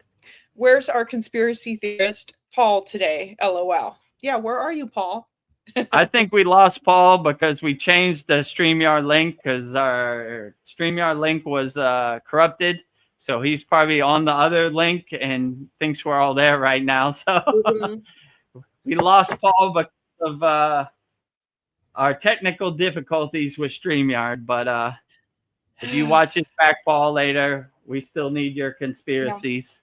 You know, I saw, I follow Billy Carson because Chad interviewed him many times, and he had a lot of videos on the Boogosphere lately. So I thought that was, you know, so yeah, so Boogosphere, Billy Carson, Boogosphere. Yeah, I was watching a Billy Carson video today too. It was about don't share your dreams with people, like especially family, because they usually, you know, if they're not at the same level of you, they'll try to squash your dreams. They'll be like, that won't work, or that's crazy. Because I don't know, like it's, you know, who really supports you when they really support your dreams. You kind of have to like keep your dreams tight. I saw recently he got divorced from his wife, that Asian lady. No way. You know, yeah, I forgot what her name was. Elizabeth. Elizabeth. I thought they were tight. No. I thought they were tight too. I thought he posted on his Instagram that my divorce is final from her and everything. So I was like, damn, Billy Carson goes through it too, you know? Whoa. I like Billy Carson because he's from Miami. I'm from Miami. He's from a place in Miami called Opelika, right? Which is the ghetto, right? But that was down the street from where I actually went to school. I went to school in Carroll City. So, yeah, when he talks about Opelika Airport and he saw the alien, I was like, I know exactly where that's at. That's right. I drove past that every day. So I have love for Billy Carson. You know, some people, you know, like, you know, I don't know. He got into it with this this religious scholar, and they said that he was fake or whatever, and he went to this guy's house. I don't know, whatever, right? So I always give him the benefit of the doubt, you know. But Yeah. you know, there's a lot of people, like you said, what's this guy, Joe Dispenza, right? There are a lot of people don't trying like to help him. people, right? And they're always looking to hit you below the belt or throw some dirt on you or cancel you or all this stupidness. So like when I saw he got divorced from his wife, I was like, damn, Yeah, they that got makes Billy sense. too, you know? Like Yeah. I mean, I could be wrong. Maybe somebody research it for me, but I was like, even people who are on a so-called higher vibration and talk about higher concepts or high knowledge or pyramids and this type of stuff, they go through it too, you know? Like you would think that she would be there with him to the end, right? That was his twin flame, right? That was his partner in crime, right? Yeah, they did lots of videos together. Yeah. Yeah, exactly, right? So like that's probably why you don't see her in the videos now. You used to see her in every video, right? Yeah. She was sitting right next to him in every video, right? Dang. Threw him under the bus. Happens to Billy Carson, happens to all us yogi householders, and you know, you're gonna have to go through it, you know, like this 3D Maya delusional world. It is very dense, right? So Billy Carson, if you're listening and you want Vedagurudev on your podcast, call me up, you know? Yeah. But yeah, so most people think like, oh, look at Vedagurudev. He's a enlightened being or self-realized being, whatever you call me. I go through it too, you know? Every day is a test for me as a yogi also, right? Yeah. I have a 15-year-old daughter. She's going to be about 16. Takes all the patience in the world, right? All the pranayama you got. They're expert button pushers, right? Especially your children, right? They know how to hit you below the belt, like Om Kriya Babaji Namo. Yeah. You know, so you just gotta be patient and breathe, but they're out here testing you for sure. And you know, my guru used to say, nothing really happens the way you want it to happen. You got to just stay light on your toes and pivot and change course and don't have any expectations. Like, enjoy the moment, right? I told Paul this too when he asked about a question about his child. I said, you know, it happened so fast. But I'm trying not to attach to anything. Before I know it, I'm gonna blink my eyes, and she's gonna be 21, and she's not gonna be here anymore. And I'm gonna, you know, she get married or whatever. I'm just gonna have to enjoy it as much as possible. And if, long as she's not hurting anybody, going to jail or doing drugs, I'm just gonna have to let a lot of stuff pass, you know. And it's a good reminder to me. These are all clouds in the sky. Let them pass. Water under the bridge. No matter what anybody says, just don't attach to it. Don't let it boil your blood, right? Yeah. Poison your blood, right? Like, you know, anger is the poison that poisons the vessel, right? You're not hurting somebody else. You're hurting yourself, right? You're letting your blood boil, and you're like, yeah. You know, when I told this story before, so if you've heard this story before, pardon me. When I was growing up in America, they had a commercial on TV. It was a public service announcement, right? You know how they say PSA, public service announcement. This woman was cooking eggs, right?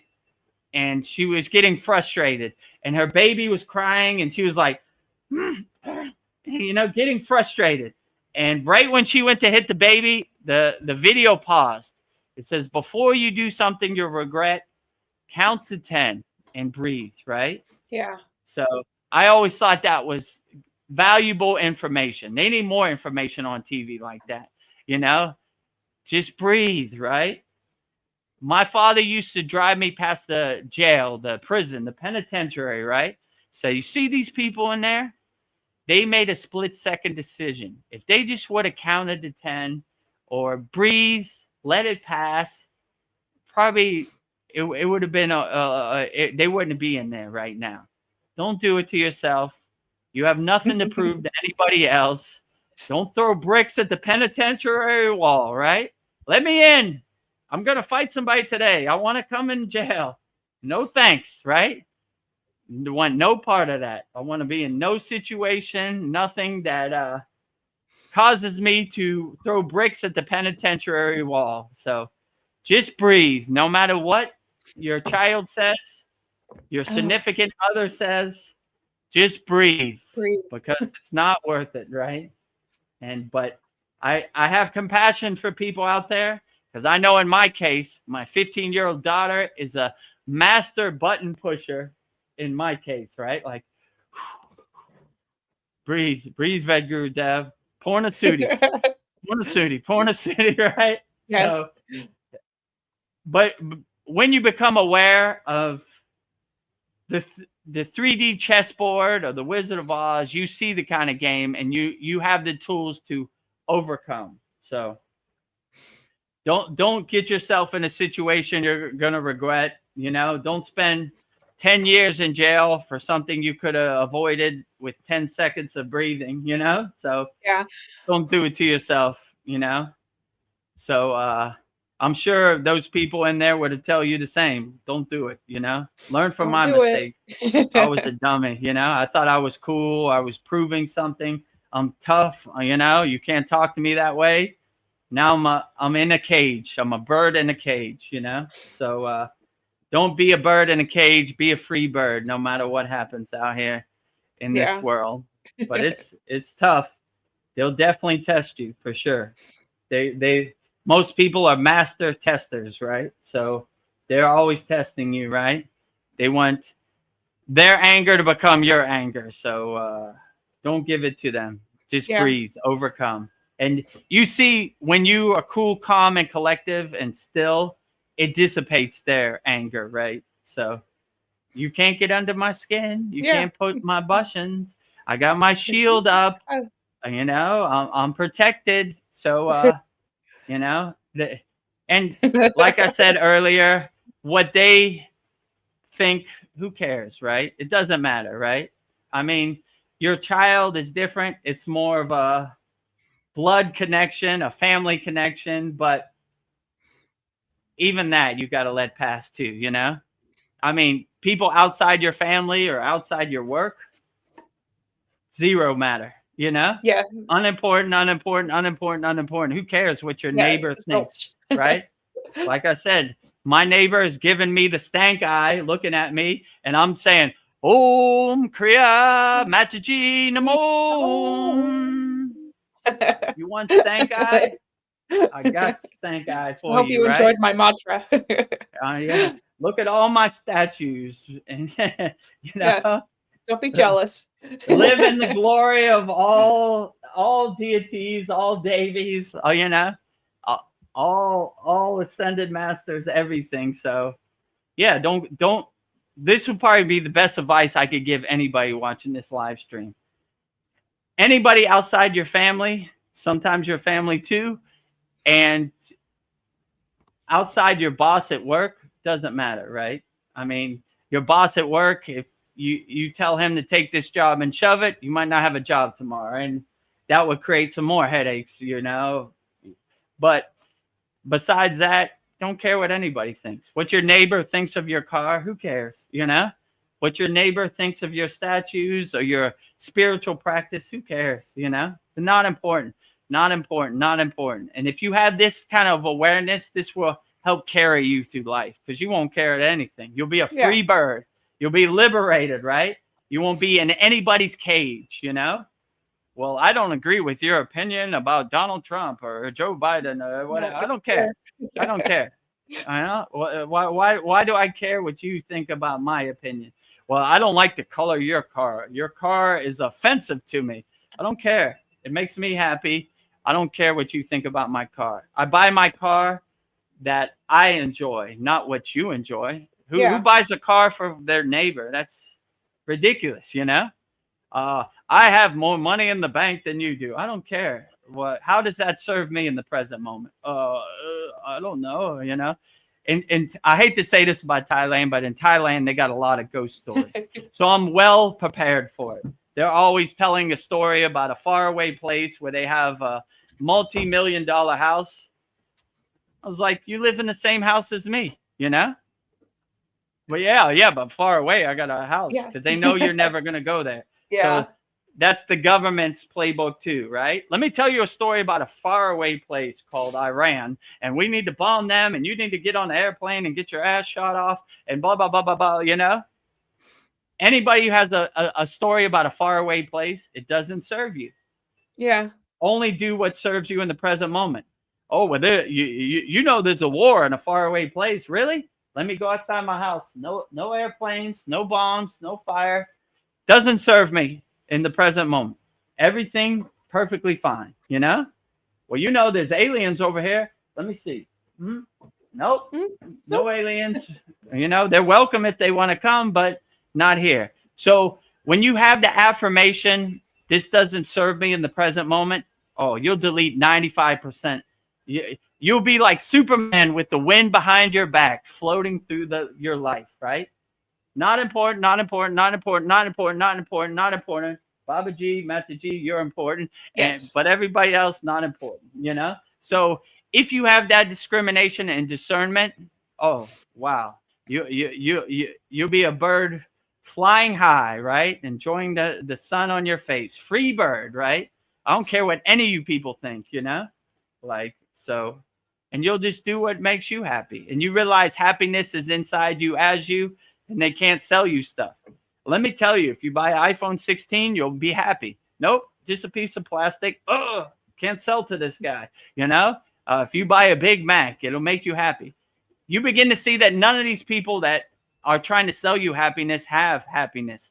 Happiness is internal, not external. So anybody selling you happiness, get away from them too. So, yeah.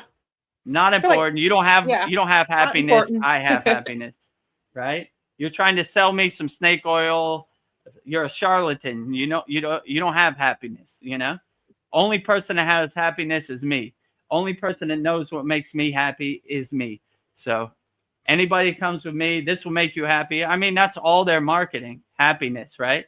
So if you realize all you have to do is realize your happiness inside you as you unlock the happiness inside you as you, can't be sold anything. No. And that kills their plan. Yeah.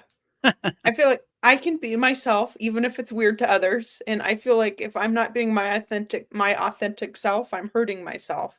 So even if you don't get me, I don't care. I'm going to think I'm weird. I don't care. Be as weird as you can, Veronica. You are the creator of your weird movie. And if no one else understands, it doesn't matter at all. Yeah. It doesn't matter at all, you know?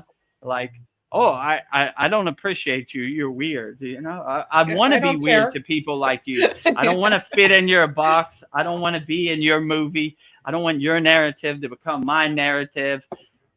Keep your trash away from me. You know, I'm going to be as weird as I want and do whatever I want because I'm a free bird. Right. And if you don't appreciate it, good. I saw something on Instagram. It really made me laugh. It said, when someone unfollows you on Instagram, it's like the trash taking itself out. Magic. And that's the way I feel about people that don't understand. Take yourself out to the trash. You know what I'm saying?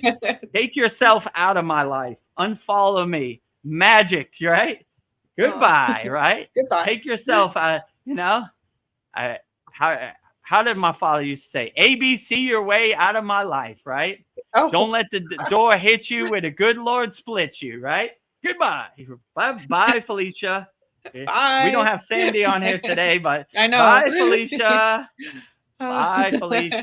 Bye. Keep walking. Keep walking. You know, don't need you.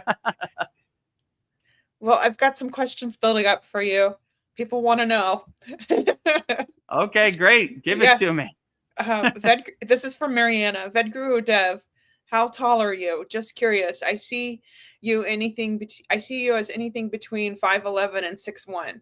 You're very close. So I'm 6 foot even. So you're right. 5'11", right in the middle, right? Right in the sweet spot, right? 6'1", 5'11". Yep. 6 foot even. Yeah. So I'm 6 foot. And then we were talking about Billy Carson. She says, funny thing, I've been thinking about Billy Carson and Elizabeth that we don't see them on podcasts anymore together for quite a while. So I saw that divorce in my mind. Wow, disappointing, but not surprising. Why is it that our modern society marriages just won't last? Our grandparents lived in a strong marriage all their lives. Yeah. Yeah, I mean, I agree with you. Like when I saw he posted that on his Instagram, I follow Billy Carson, and I saw he posted that my divorce is final. Elizabeth would no longer be on any of my podcasts or something. He said something like that, and I was like, "What? Oh man!"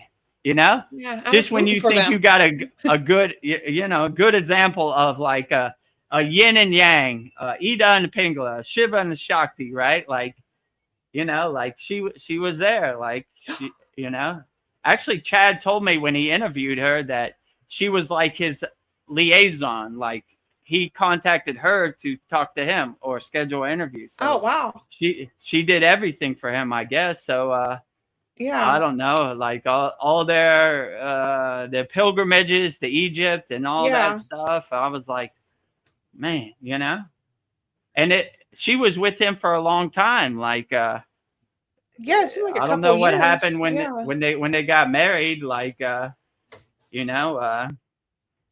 he even went on Joe Rogan and she was there, right? So yeah, well, crazy out here. So it happens to the best of us, Who knows, who was wrong or right or how it happened. It really doesn't matter anyway. It's water under the bridge, but I was rooting for them. I was too. hoping they would put it together. I thought, man, there's a good example of Shiva and Shakti right there. Babaji and Mataji. Well, wrong. The saga continues, right? Somebody else will have to pick up that torch. Yeah, I guess, and yeah, what can you do? What can you do? So it happens to all of us. So when you see like Sadhguru, he goes through it too. No matter how much they try to mask it, like these things don't happen to me. I've only had pleasures of the flesh one time in my life, and that was how my daughter was. We all go through it, yoginis and yogis, no matter how high you are, no matter how low you are, we go through it.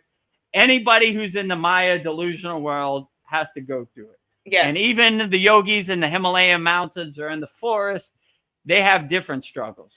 Where's my food going to eat?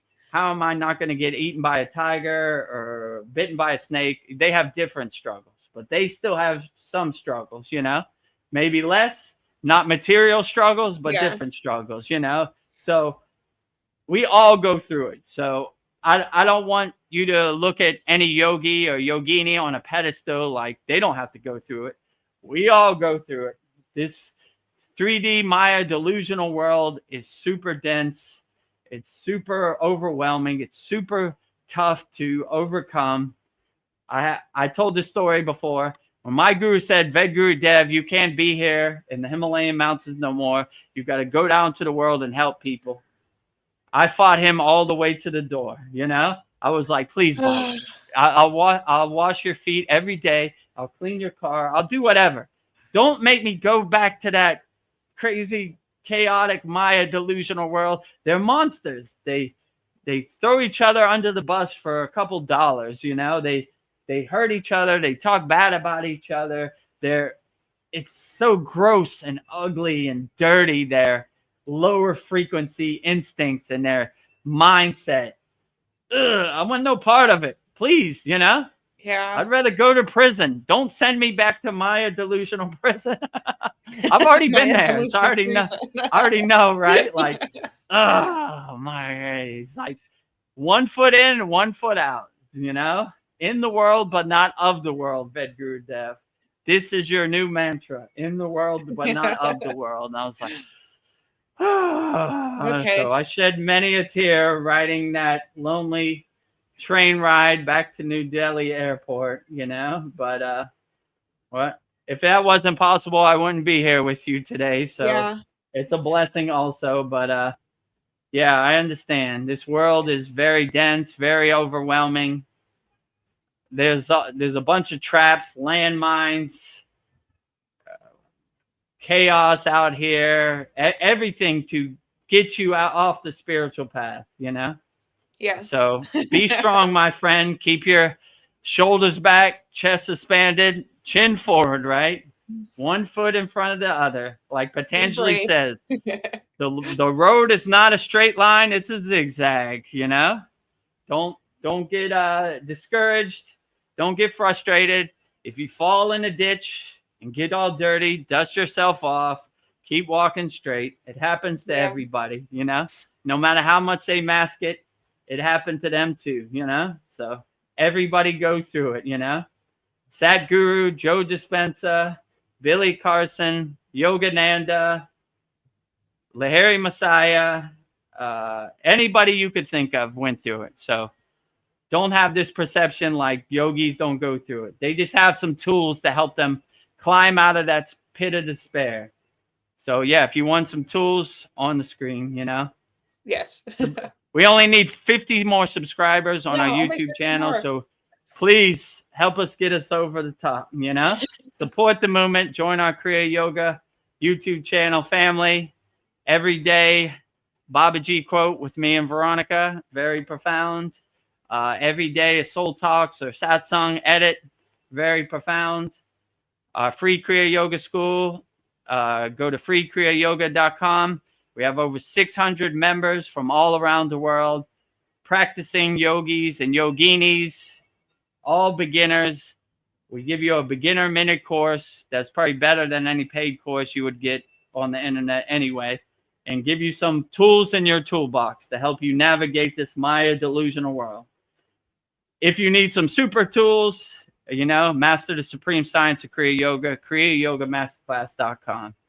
And I will personally coach you and walk you through, and you will have personal interaction with me and Veronica and all of our Kriya Yoga School Masterclass members. So we're a loving family, an interactive family, and rising tides lift all boats. Yeah. So we're trying to help you, because I understand from my own experience, this Maya delusional world with no tools is very overwhelming, you know? So I have compassion for people out there. I know the frustration they're going through, because I went through it also. Yes. So if you want me to help you and coach you on the path, let's get to work. Let's plant that tree today, right? Yes. No time like the present. You know, no matter what you've done in your life or what you've gone through, even if you've gone to prison or whatever, you hurt people, doesn't matter. Today is a new day, and we can start off fresh. So you don't have to wait for another incarnation. You start today. Let's start getting some work, and let's start making some inner progress, right? You'll thank me for it later. Money back guarantee, as my guru always used to say. Kriya Yoga, money back guarantee. You're definitely going to get some benefits. Well, I'm excited about our Mantra Mondays. This will be our second week. And as we just did it before we started, but I was like feeling really relaxed doing Mataji's one. So I'm counting on my hand, but I think people watching the Mantra Mondays will get a lot of benefits out of that. And we'll do a different... we already posted one Mantra Monday. So if you want to see Babaji's Mula Mantra 108 times, 108 Raksha beads, one Mala, it's go to our YouTube channel at Vedagurudev. What's today? Today's Wednesday. So it was 3 days ago. Go down a little bit and you'll see it, you know. Mm-hmm. You'll see me sitting next to Babaji with one mala beads out, right? It says at the top, it says Vedgurudev's Mantra Monday, so you can't miss it, right? Or just type it in the search, Mantra Monday, you know. And next week we'll have Mataji, which Veronica says we filmed right before this class, you know, and so we'll keep it going. Upcoming Shiva, Lakshmi, Ganesha, Krishna. I mean, the list goes on and on and on. It's endless. So we'll do male Babaji this week, Female, Mataji next week. Male, I don't know, Shiva next week. Lakshmi. So male, female, balancing the mantra japa, the mantra diksha. And if you want to know how to say mantra, just follow along with me. It has it written on the screen. You know, you'll hear the proper pronunciation, the proper sound syllables. Just follow along with me, you know. And yeah, some people like to go to sleep with it. So take you into slumberland that'd be a good very sleep. nicely. Transitioning very nicely. That's probably a good thing. I made a Yeah. playlist, so we have a Mantra Monday playlist. So when we get more, you could just let it play all night while you're sleeping and your phone's I'll charging. do that. That sounds like a good plan for myself, you know? Yeah. Sing to myself, right? And I'll have going to sleep. outstanding dreams.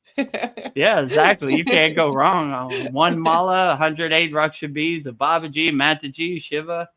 That sounds like a great playlist. So, yeah, we have a playlist. There's only one in there right now, but as the time goes on, we'll get more and more. So that's a benefit of subscribing to our YouTube channel.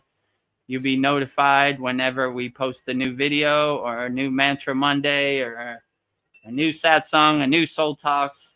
We got a lot of stuff on there. I think we have over 400 videos on there. So a lot of value, in the free school, a lot of value in the paid school. Actually, almost 500, 475. So we're getting up there. So where are we at now? 475. So 25 more, it'll be 500 videos. Oh, almost 500 videos. Yeah. We're getting up there. I mean, that would be we post 2 videos a week, 2 live streams a week, Mantra Monday. That'd probably take us like 2 weeks. Yeah. Probably like 2 weeks, all our videos. So, 500 videos, you know, so great value. Support the movement. Join our Kriya Yoga YouTube channel family at Vedagurudev right here. And join our free Kriya Yoga School with 600 like-minded yogis from all around the world. Like I said, if you want to see where all our members are from, they have a thing on SKOOL called Map. Click on that tab and you see all the pin marks from around the world. I looked at it the other day. It was from everywhere, right? Yeah. A lot of from India. India approved Kriya Yoga free school. So that's good. And if you like the value or you like the classes in the free school and you want to have a personal connection to me or you want me to be your guru or you want to join Veronica, Paul, Mariana, Kyle, all of our Kriya Yoga School Masterclass members, Tony, Sasan, on our live class or on the Satsang, that's a benefit of joining our Kriya Yoga Masterclass. Yes. But I'll let you make the best decision that resonates with you. Well, get back to let me stretch my feet. Yeah. Yes. What's the next question? It's for do you want me to wait till you're ready? Yeah, wait so I can use it in the edit. I think we have 7 already, but just in case. Yeah.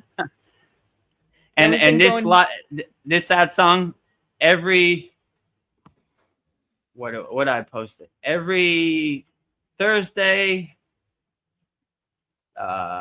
Saturday, Sunday, and Tuesday. We post 4 of these. So we edit this up into like 20-minute segments throughout the week. So 3 soul talks, 4 Satsangs. That's our system.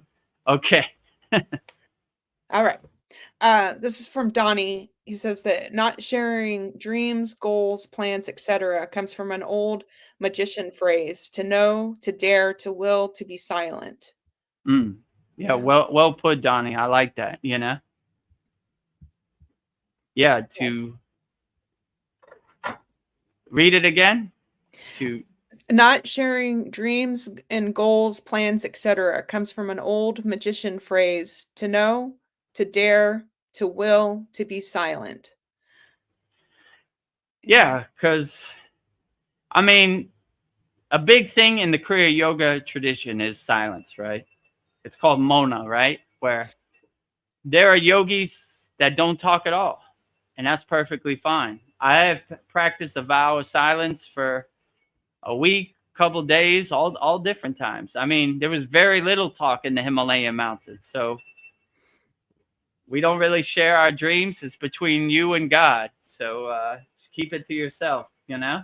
Yeah. And it's personalized and individualized, and it's special to you. So you should just keep your dreams to yourself, unless you need to have a business partner or somebody who's going to help you achieve this dream. But yeah, keep your aspirations, your dreams, your manifestations to yourself, between you and God and the universe. Let the universe fill in the steps, right? And just be grateful, right? Yeah. Say, thank you for all the blessings you give me. I'm so thankful for everything you've given me. And,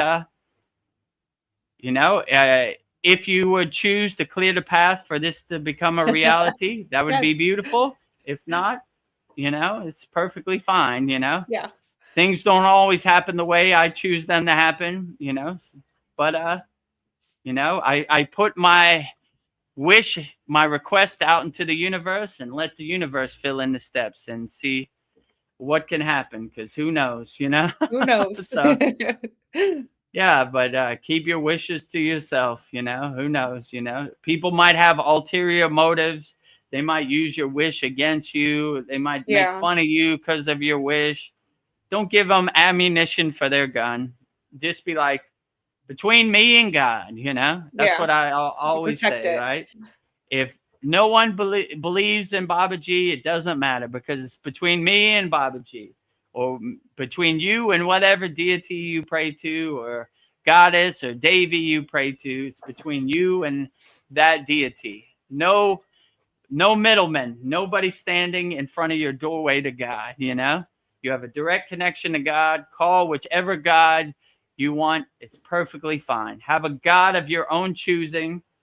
Don't borrow anybody else's beliefs. Like I said earlier, right? Let me tell you a story about God. It's okay. I'm going to make my own story. I'm going to have my own connection, personalized, individualized, straight to God. And that is perfectly outstanding, right? Yeah. Don't let other people's God stories become your God stories. Figure out for yourself. Use your own discernment. Use your own discrimination, and keep your wishes and your dreams to yourself. And your connection to God is personalized and individualized for you. When I meditate, I like to have the visualization I'm having tea with God, right? Yeah. Only me and God are there. No distractions. Pure white room. Nothing to focus on. Direct connection to God, right? When we call God with our mantra japa, we open the universe with Om, and we call God's direct phone number. We don't need no middlemen, nobody sending God an email for me, nobody calling God for me. Direct connection, right? And when you raise your vibration, the pillar of light hits the crown of your head, and you have a direct connection. You're transmitting the direct phone line to God. So don't let anybody tell you what God is. Figure it out for yourself. Use your own discernment. Use your own discrimination. Definitely do your inner work. Don't regurgitate other people's stories of God. Just have your own direct connection to God. Because when you test your connection to God, you observe your connection to God, you experience your connection to God, you know your connection to God. No one can tell me what God is. I know what God is, what I resonate with personally, right? So have a God of your own choosing, it's perfectly fine. Also, don't let other people's God become your God. I don't know. Also, I've found that I can't really share my ideas with people because they're not going to get it anyways. I have to show people because they don't have any perception of what I'm talking about. I kind of have to just do it and then they'll see it. I'm like, because you're not going to understand what I'm talking about.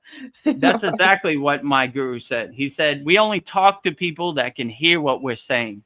So we don't show these kriyas to people who ain't going to get it anyway. It's almost like a waste of time. It's like talking to the wall, right? If they're not on your frequency, they're not going to understand anyway. So it's a waste of time, you know?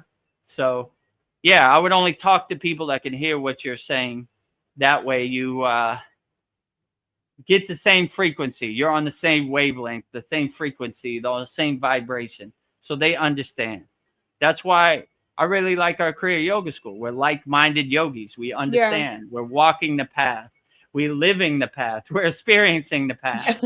People who are outside of our school really can't understand. They're not walking the path, you know? So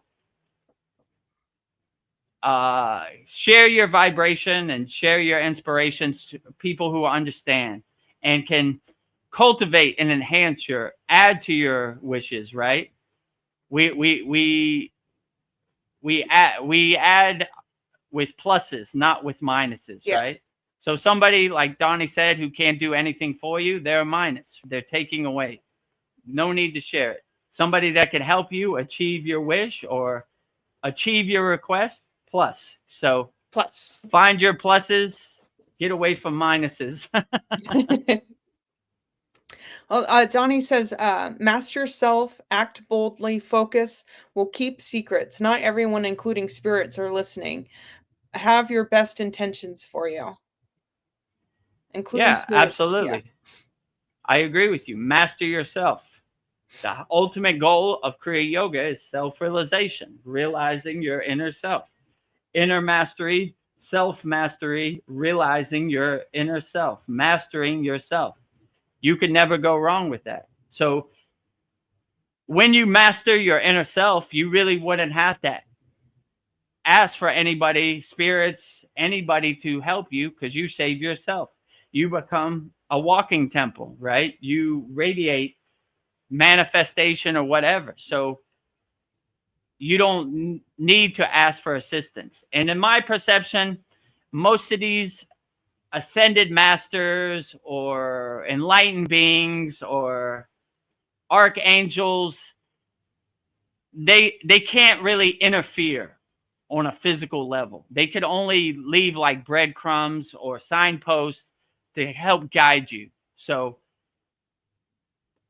asking somebody who can't interfere to interfere is almost a waste of time. You know, you do your own inner work, you master yourself, like Donnie said, and you become like a radio antenna, like a satellite dish, like a nuclear power plant radiating inner divinity. And that's when the universe kind of opens up for you. You know, you're not taking the lightning path or the lazy path. You're doing your inner work. You're showing and proving.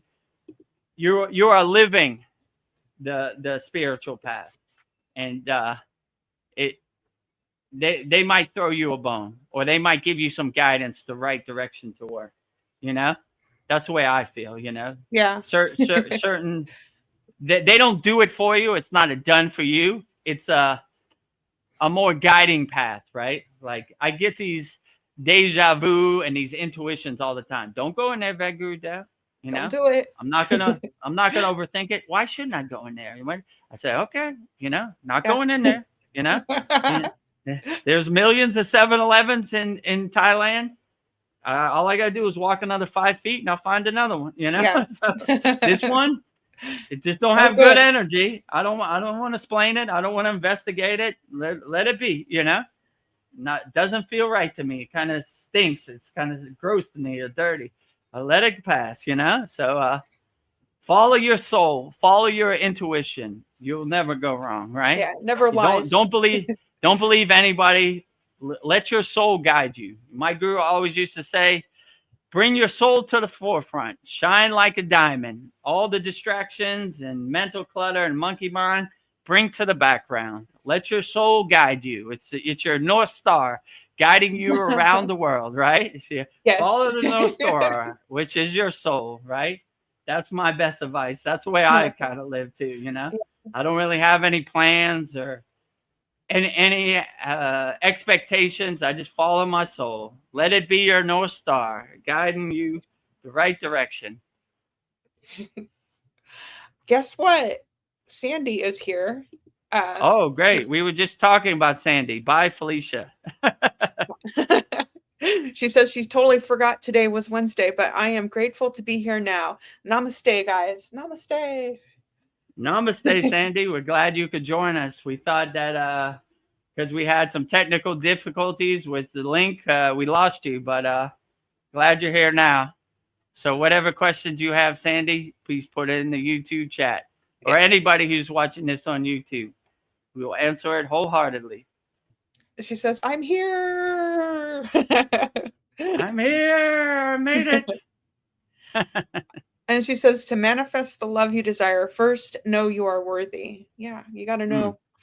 Yeah, true. I am worthy of love. When you become, how can I say, like a radiating, glowing, I'm worthy of love, then you just attract love. You're not even trying. You know, your frequency, your vibration is conducive to other people who are on that same frequency. So just be a radiating, glowing, loving radio antenna, nuclear power plant 24 hours a day, and you'll be surprised. My guru used to say, he was like, you want to know how to make money, Vedagurudev? He was like, if you run to money, money runs away from you. If you run away from money, money runs towards you. So same thing with love, right? If you're really struggling or focus or forcing love, probably love will run away from you. If you're just living your life, radiating unconditional love, love will probably come to you unexpectedly, right? Get a knock at the door. Hello. Oh, Hello. Here I am. You know, I've been waiting for you my whole life, you know, so I'm here. So just be the best person you could be. Love unconditionally, unlimitedly. Help people as much as possible. You'll create that vibration, that radiance that will attract people, you know, without even trying, in my opinion. I mean, I probably need more work on this myself. So yeah, we all do. I know Sandy says, I create as I speak and think. Yeah. Absolutely. Yeah, that's what we were talking about earlier. You become the director of your movie, the creator of your happy place. So when you create, it just comes together, you know, and you make it however you want. You are the king of your castle or the queen of your castle. You make your castle however you want, however many flowers you want, however many trees you want, how big the lake you want. You are the creator of your castle. So you create it, make it however you want. You are the director of your own movie. No one can tell you how your movie should look. You are free to make it however you like. And that is the best way. And then she says, be strong. Do not feed the fears. Don't feed them. Oh, definitely. Be a fearless yogi or yogini 100% 24 hours a day. You never feed your fears. You know, most people live their whole life in a fear-based life. But as yogis, I was taught in the Himalayan mountains, we're fearless yogis. We don't fear anything, right? Most of these stories or most of these songs you hear sing, they're embracing death. I like when Babaji says, death is a joke to me. I am the death of death. So like all these songs are like embracing Mahasamadhi, which is basically living your physical body. And it's a true blessing, like a true, it's like winning the championship in Kriya yoga, right? When people achieve samadhi, they make a samadhi shrine for them. They've achieved the ultimate goal, samadhi, right? So they've won the championship, right? So we don't stay in a fearless state at all, right? We're not scared of anything, right? I asked my guru, if the abominable snowman, the Himalayan Yeti, attacks our very thin tent in the Himalayan mountains, what do? He says, if the abominable snowman, the Himalayan Yeti, is carrying God, power, divinity, he is our brother, and we welcome him. We are not scared of any tiger.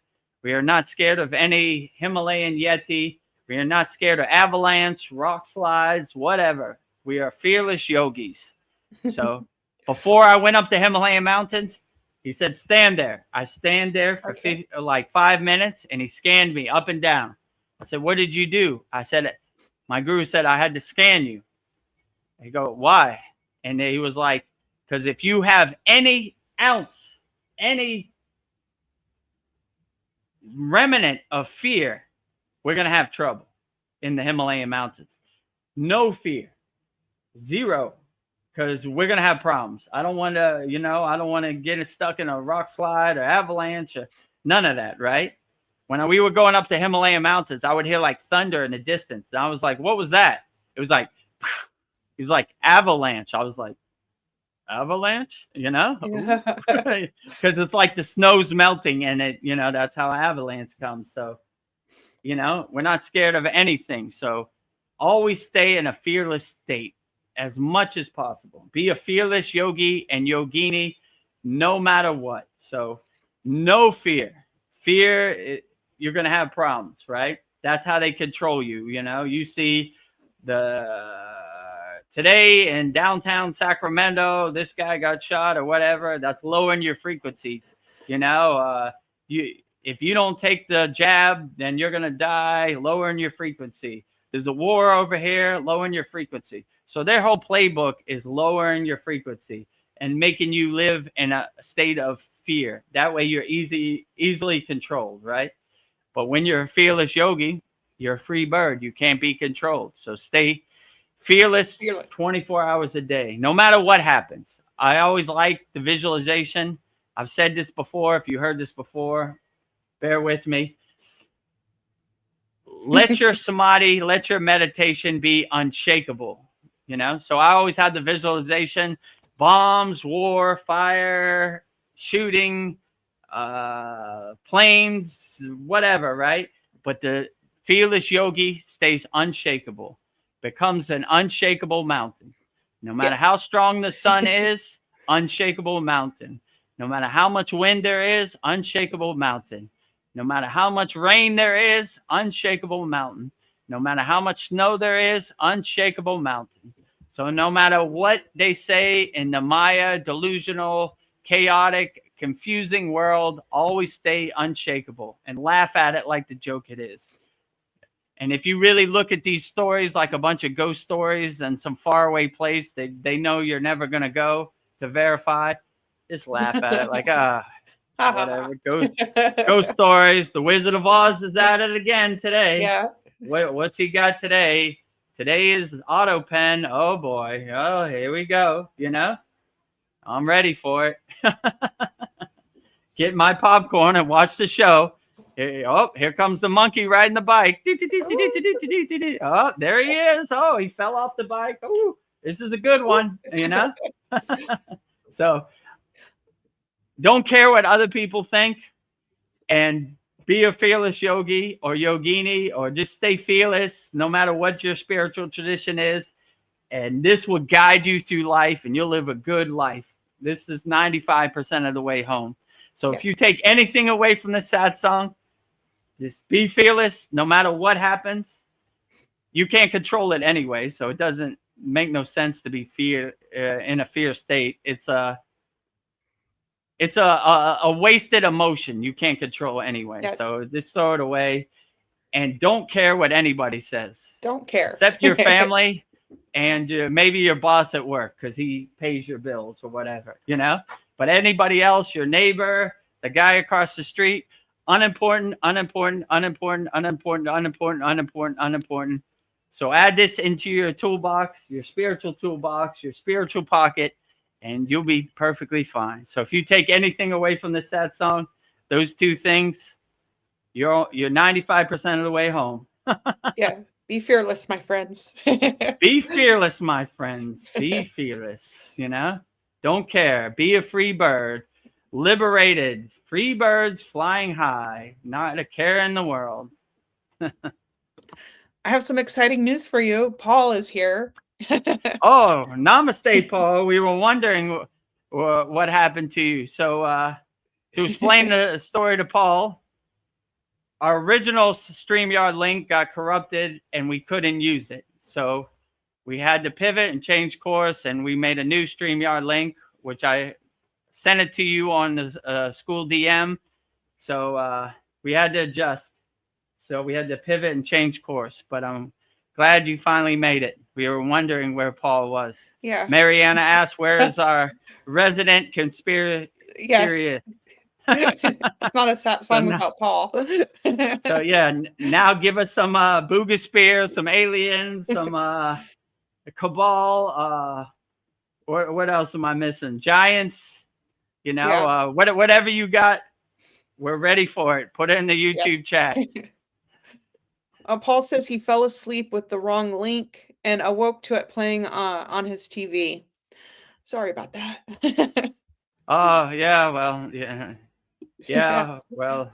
Well, we got here. We had some technical difficulties, but we're here now. You know. Yes. So whatever you have, I'm gonna stretch my feet one second. How long have we been on here? Well, 2 hours and 35 minutes. Okay, yeah. So whatever questions you have, put it in the YouTube chat, and we'll answer it wholeheartedly. And yeah, let's get back to the questions. We have more questions, so we answered them all. That's all I have on YouTube.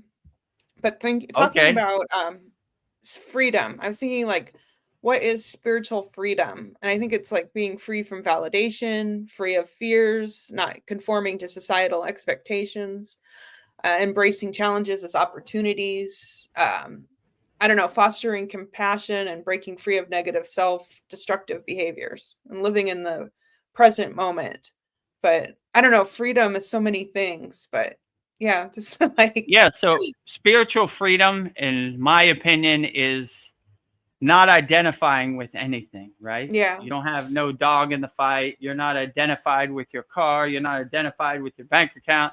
You're not identified with your flag. You're not identified with your language, your religion, on and on, your skin tone, on and on and on. So the first day of Kriya Yoga initiation, they go through this process. It's basically that. I don't identify with this, right? This is not me. My car is not me.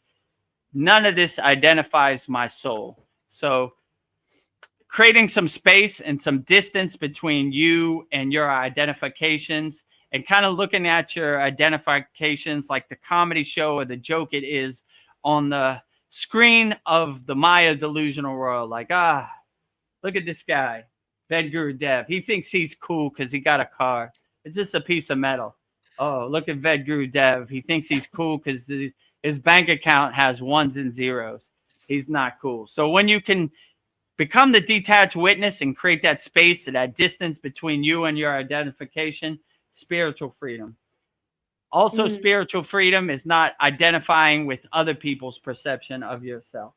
This will be real liberation and real moksha, right? Like, oh, this person, you know, my significant other thinks I'm stupid because I pray to Babaji and or I have statues or whatever, right? If you don't care and you let that go, then you can't be put in that box. And that gives you spiritual freedom, that I don't care what happens. I'm going to be a free bird, and I'm going to fly as high as I can. And I don't want to be in nobody's box, and I don't want to be in nobody's cage. I'm going to do what makes me feel good and uplifts me.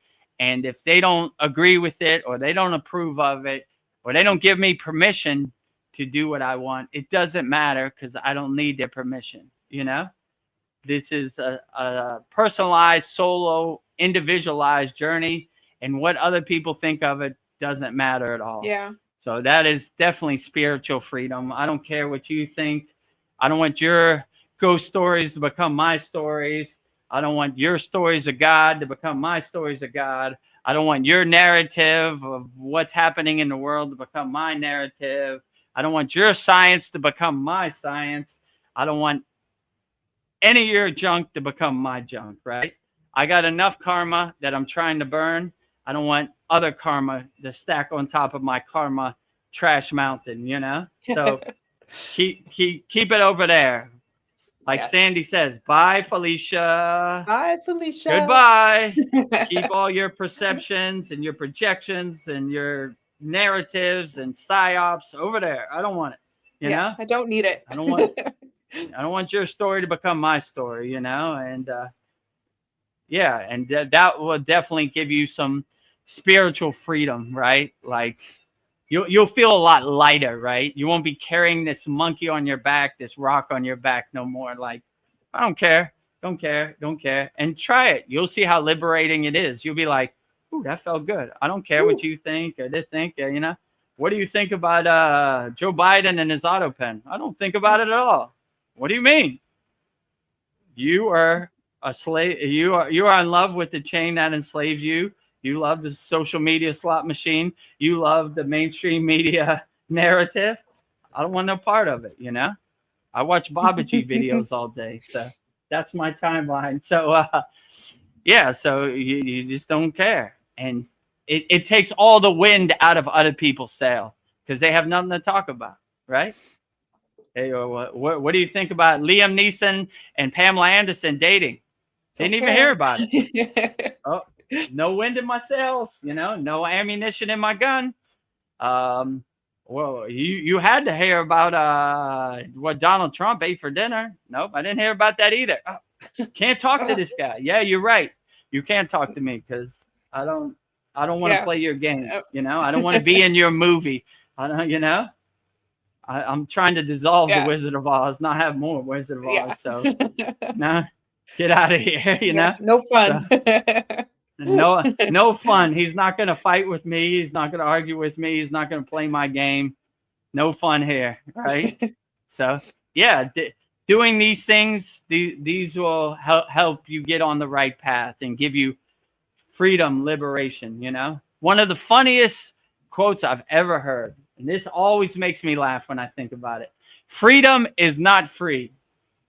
Now, if you believe the government, they would definitely want you to regurgitate that because they need people to get on the airplane and go fight their war so they can buy a boat. But freedom is absolutely free. You test it. You want to test it? Sit on the side of your bed, close your eyes, and be as free as you can.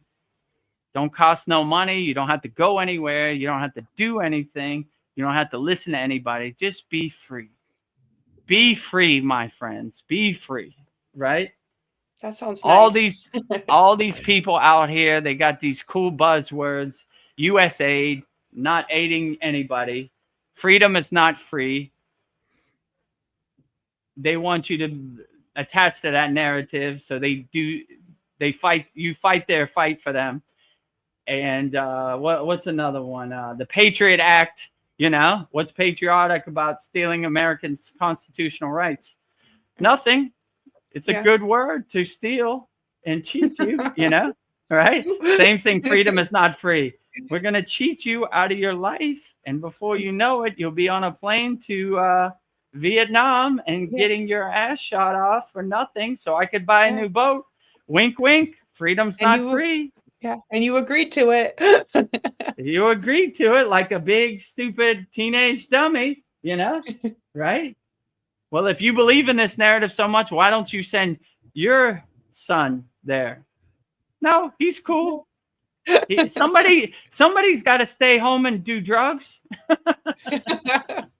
You know, so, when you see the Wizard of Oz behind the curtain, you see the game. So, right? No. Yeah. You got some cool words. You almost tricked me. You got me. Patriot Act, you know, good one, you know. But you begin to see the Wizard of Oz behind the curtain. They got cool words to trick your subconsciousness. So freedom is not free. Patriot Act, USAID. This is all stealing in front of your faces. So just be as free as you can, you know, sit on the side of your bed and be free, right? You don't have to go anywhere. You don't have to do anything. Just close your eyes. Go into meditation. If you don't know how to go into meditation, don't overthink it. Join our free Kriya Yoga School. We got the technique, Purnasudhi, complete yogic breath. It'll get you in a calm, relaxed state. We have some mantras, Hamsa mantras, very profound. Also, you know, we'll give you some tools. Be as free as you can. You know, if you do anything or you get anything from this satsang, just be as free as you can. Don't listen to anybody. You are in control of your own freedom. Just be free. Be free, my friends. You know, be a free bird, flying high as possible. Enjoy the wind on your face. Don't be in anybody's box. Don't be in anybody's cage. Be a free bird. This will guide you well in your life. Well, Sandy says, I love that list, Veronica. I would add ability and freedom to express myself creatively in all the many ways. Yes, I've had to fight for that. Yeah, absolutely. Express yourself. You have the freedom to express yourself however you want.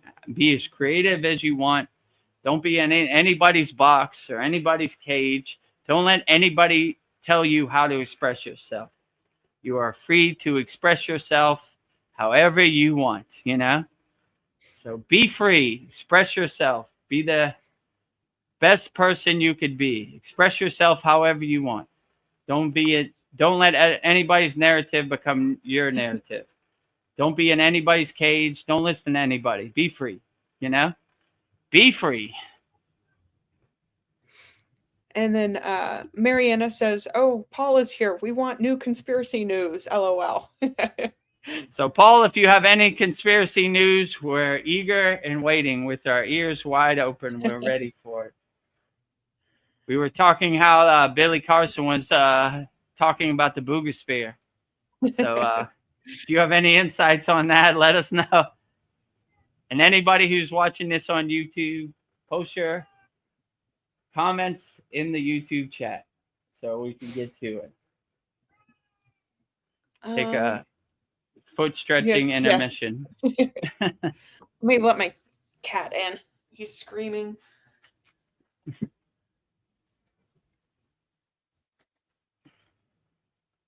So yeah, we only need 50 more YouTube subscribers, and we're monetized over 1,000.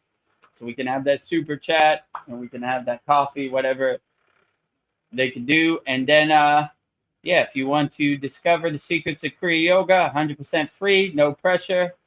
Join over 600 like-minded Kriya Yoga students, yogis, yoginis from all around the world. Go to freekriyayogashop.com and master the supreme science of Kriya Yoga. Go to kriyayogamasterclass.com. And yeah, so it's all on the screen. We let you choose what is the best fit for you. No pressure. Now back to the show. Yes, so back to the show. Trying to find you a good question. I don't know. I was thinking like convenience traps us. I don't know, and we get spoiled and lazy. I don't know, like we think this convenience makes our lives easier, but I think it's making it harder. So what are your thoughts on that? Yeah, definitely. Like my guru said before, we become masters of distraction and convenience, and we find comfort in our convenience, and we just get locked into that cycle and that plan of convenience always, right? We don't want to. We're in love with this chain that enslaves us, right? So even though it's convenient, we're too lazy to break out of that slavery of convenience and go against the grain and break the pattern or break the cycle and do something different, you know? My guru always used to do stuff like that. Like we would walk up the Himalayan mountains in front of his ashram, but some days he would go the different direction. So we were always kind of breaking the pattern or breaking the cycle or breaking, you know, not finding comfort in the everyday activities we do something different, to give it a change of pace and give something different. So yeah, most people are in love with the convenience, right? And it's almost like dreading going to anything else. But break the pattern, break the cycle, do something different. So you break the cycle and stay light on your toes, pivot, change course, change direction. And yeah, don't get locked into your convenience or your cycle, you know, like try something new sometime, you know, Yeah. breaking the pattern, breaking the cycle. Don't be in love with that chain that enslaves you always, you know, break that chain, you Yeah. know, do something different. If you go right every day, go left one day, you know, change it up, you know, keep this simulation on its toes so it doesn't know what you're going to do next, right? Like, wait a minute. Wait. He always goes right. He went left today. Oh, well, what? It's breaking it's Yeah. breaking the matrix, right? It's breaking the I'm cycle, right? unpredictable. He's unpredictable. You can't have this unpredictability with this guy, right? I don't know what his next move is. Stay light on your toes so the simulation, the narrative doesn't know your next move, right? You know? I put all this fear-based news on the news and he wasn't scared of it. Oh, what can I do? You know? I told him buying an iPhone 16 would make him happy. He didn't buy it. Ugh. He's breaking the matrix. He's escaping I the can't matrix. control him. I can't control him. He is the anti-narrative guy, you know? Anti-narrative woman, right? He's going against the grain. He doesn't want to regurgitate the narrative. It's gross to him. Yes. I don't know what we could do with this guy. I don't know. Paul, he says that he has nothing new yet, but he's got his feelers out. He's looking though. Okay. Till the next soul talks or till the next satsang. I don't know. I was thinking that most of our problems seem to fall under health, money, and relationships. I don't know. And society has taught me to like seek these things out because I'm lacking. And what if I reject all that and I have everything I need within me? Because all those things are outside of me. But I don't know. It does sounds like a beautiful plan. When you become self-realized, you realize that everything you need is inside you as you, and you have that understanding and that knowledge. So nothing can, if you realize you have happiness inside you, no one can tell you that happiness is outside of you because you don't believe that, you know where your happiness is. So in my opinion, their job is to get you in a cycle of debt, right? So you're easily controlled and you're in a fear base. Oh, if I don't pay my credit card this month, I'm going to lose my house or whatever, right? They keep you in a constant state of fear. But when you're not in a state of fear, you can't be controlled because you don't care, The yogis in the Himalayan mountains don't care about credit cards or electricity or water, or they don't care about internet, they don't care about phone service, they don't care about none of this. This is irrelevant to them. So they have to get you in that cycle. So you're stuck in the loop, right? Like, my guru used to say, how you suffer is the fear of loss, right? If I don't go to work, I'm going to lose my house. If I don't go to work, I'm going to lose my car. If you don't have any of that, then you don't care, Me personally, I've never owned a credit card in my life, I have cash, I pay for it, If I don't have cash, I don't pay for it. So I'm outside their debt cycle, So I would just say that be a minimalist, have less things, less attachments, and just have the basic necessities, right? And you saw with the C word, they're going to pull the rug on you for sure. They don't care about you, if your family owns a pizza business for 40 years and it was lost because of the C word, what do? They don't care. They don't. So depending on other people to save you, don't worry about them. They're not going to save you for sure.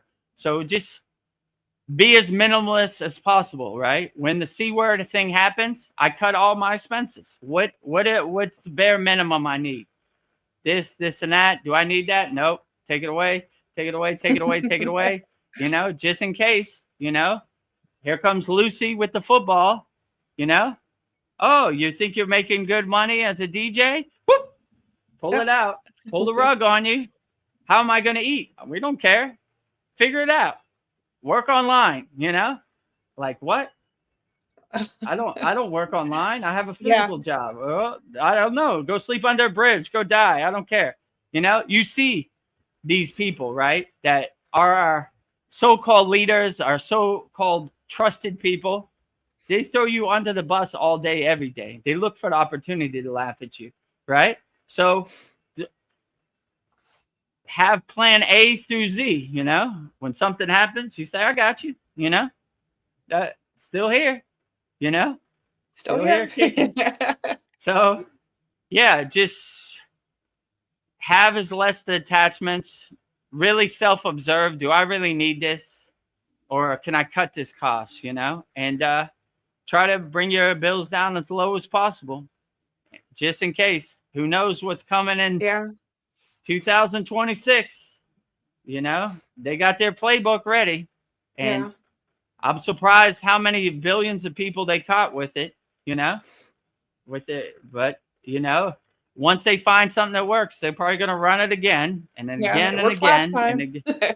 It worked last time. Got a bunch of dum-dums to put a bunch of chemicals in their body, you know, it didn't help anything, but we got it, you know. So they're going to run the playbook on you. Just be ready for it. When you see the playbook, go, playbook, got you, you know. Got me the first time, but I'm ready for you now. Boy who cried wolf, right?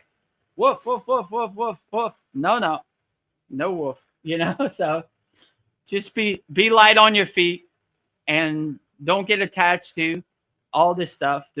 Realize the way people make money, corporations, big pharma, whatever, by convincing you, tricking your mind into thinking you need something you don't, right?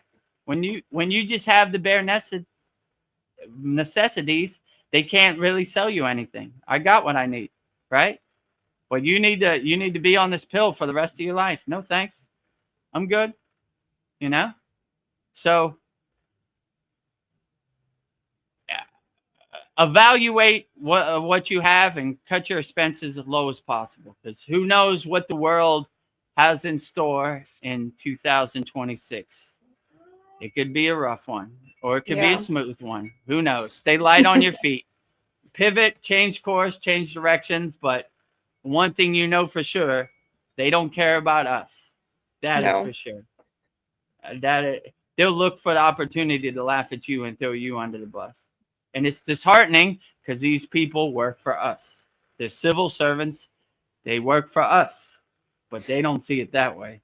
They see us as slaves, sheep, whatever they call us, food eaters, you know. So don't give it to them.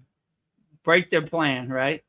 Don't use your own soul, your own discrimination to change course and see what's right. Don't listen to anybody out here, you know? Nobody. And then there's people that feel everything, that are compassionate, like the path of the empath. How can an empath survive when the world tries to crush them? And someone who feels everything on such a deep level, it's hard to navigate this world when you feel everything. I don't know. And being an empath.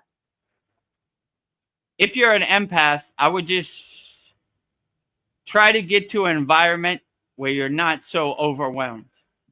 If you're so sensitive to other people's feeling, I wouldn't go to downtown Los Angeles. I wouldn't go to New York City, Times Square. I wouldn't go to any big city. I would try to stay with a frequency and the environment is conducive to your sensitivity, right? Which is difficult, but you know, like being in this 3D Maya delusional chaotic world, being a sensitive, kind, loving being is overwhelming. I would just say detach as much as possible. Don't attach to anything, right? Look at the whole world as a comedy movie on the screen of life. You would have to become a master of detachment, right? I don't, I could lead a horse to water but I can't make it drink, right? So I would just give yourself some space and distance between other people's feelings, because it's too dense, it's too overwhelming, right? And most empaths are trying to help people and do the right thing, but it's a losing battle right out here, right? You can only help people that want to be helped. So I would focus your energy and try to detach from the Maya delusional world as much as possible. I mean, the ideal situation for an empath or a psychic or somebody who's clairvoyant would be in the forest or the Himalayan mountains, away from people, away from bad, lower instincts, lower vibrations. But some people don't have that opportunity. So if you live in New York City or Los Angeles, where it's this chaos and constant psyop attacks, on your mind, and people trying to guide your narrative and tell you what color the sky is, I would just become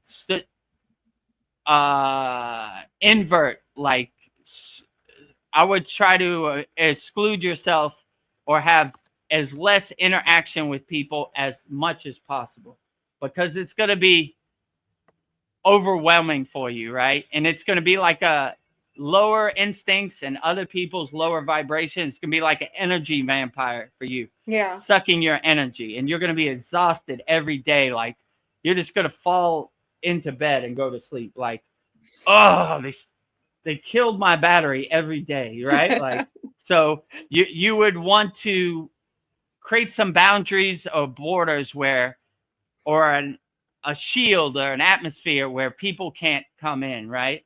Because you're going to be exhausted by the end of the day, right? Trying to put out all these fires and help people that don't want to be helped. So I would just say,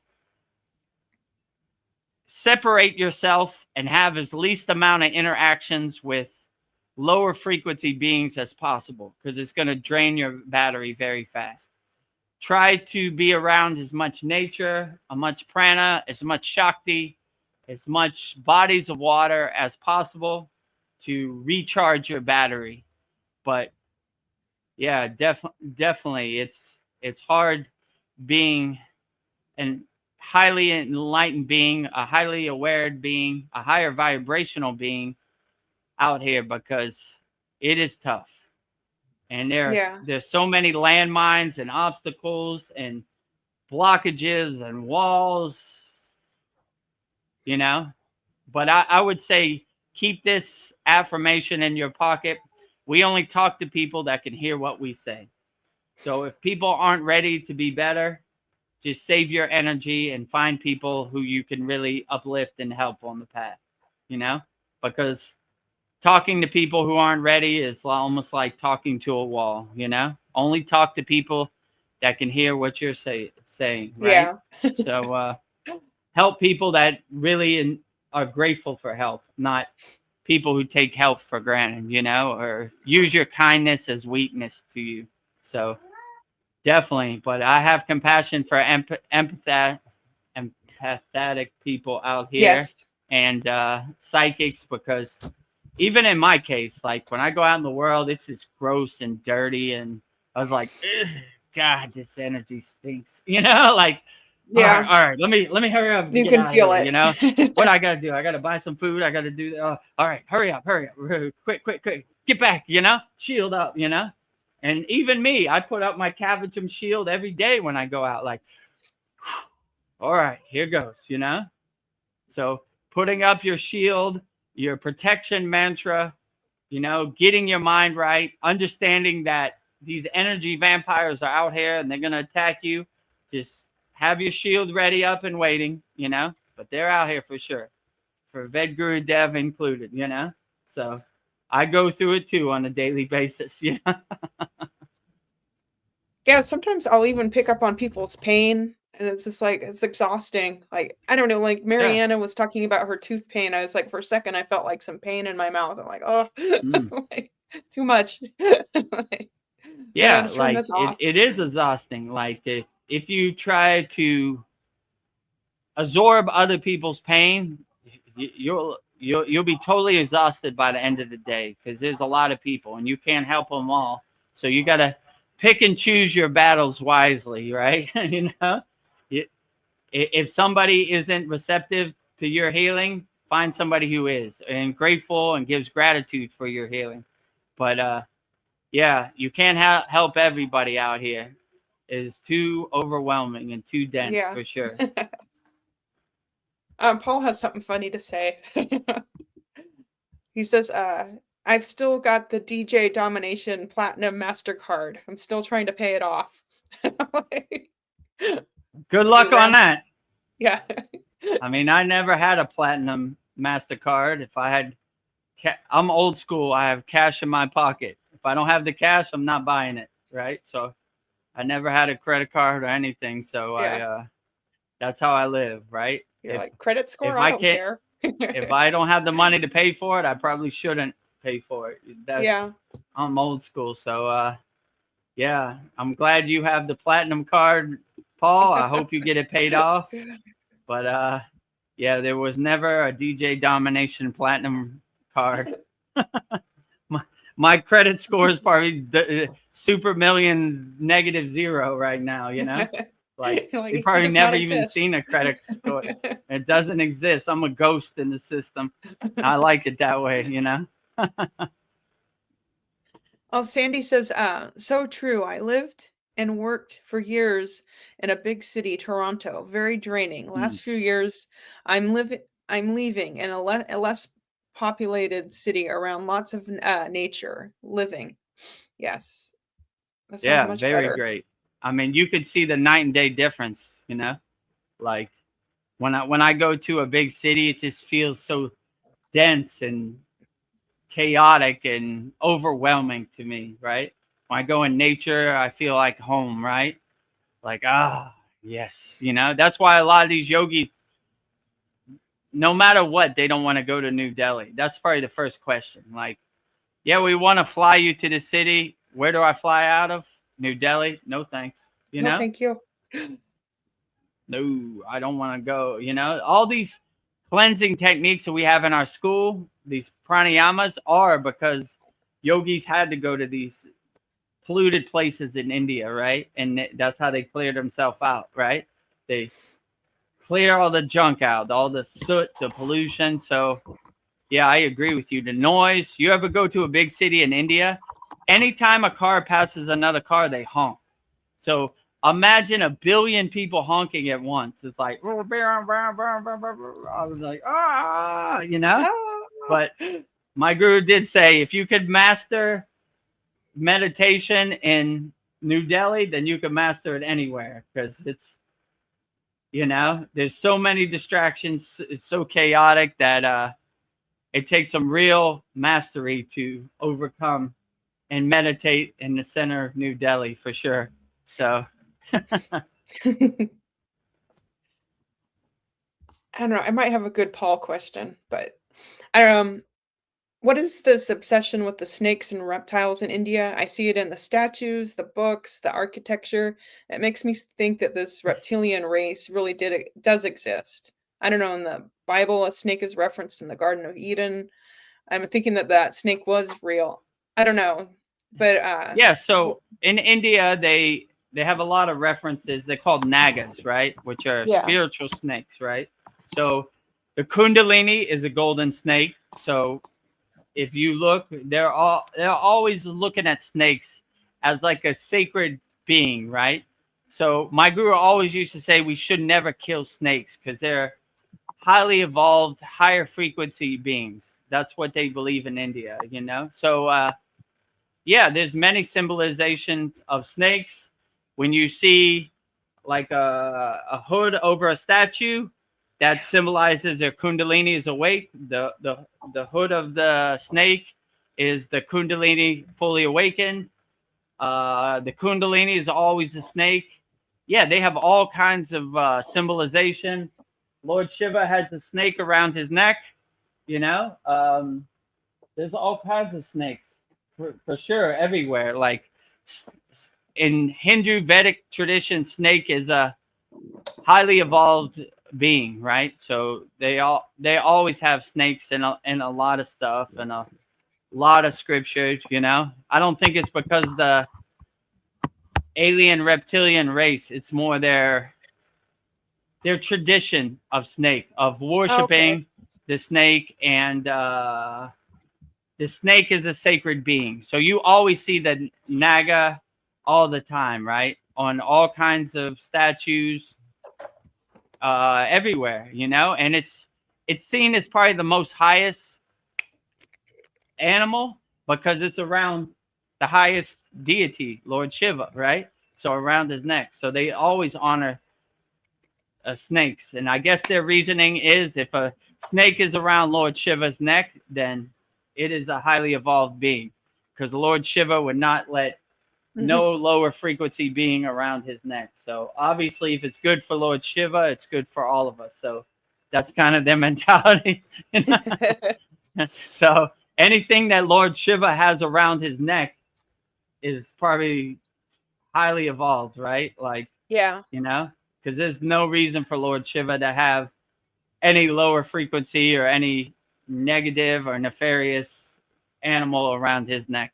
So I would say that's a good sign that snakes are highly evolved, highly spiritual, highly blessed, higher vibrational, all of the above. I don't know if humans are electrical beings, what is the most powerful energy in the human body, do you think? So they would say the most highest electricity in the body is called what's called tejas, right? So basically, Ojas is the highest spiritual nectar, right? And you need the electricity from tejas to shock the Ojas and activate the Ojas, right? So I would say tejas is probably the highest electricity, but they're all highly evolved electricity and power and energy in your body.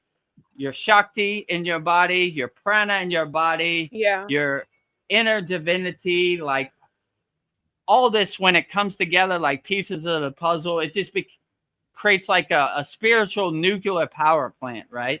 Like everything is working together in conjunction and stacking on top of each other, and it just comes together, and you just become a spiritual nuclear power plant, like Mount Kailash, radiating the divine signal 24 hours a day.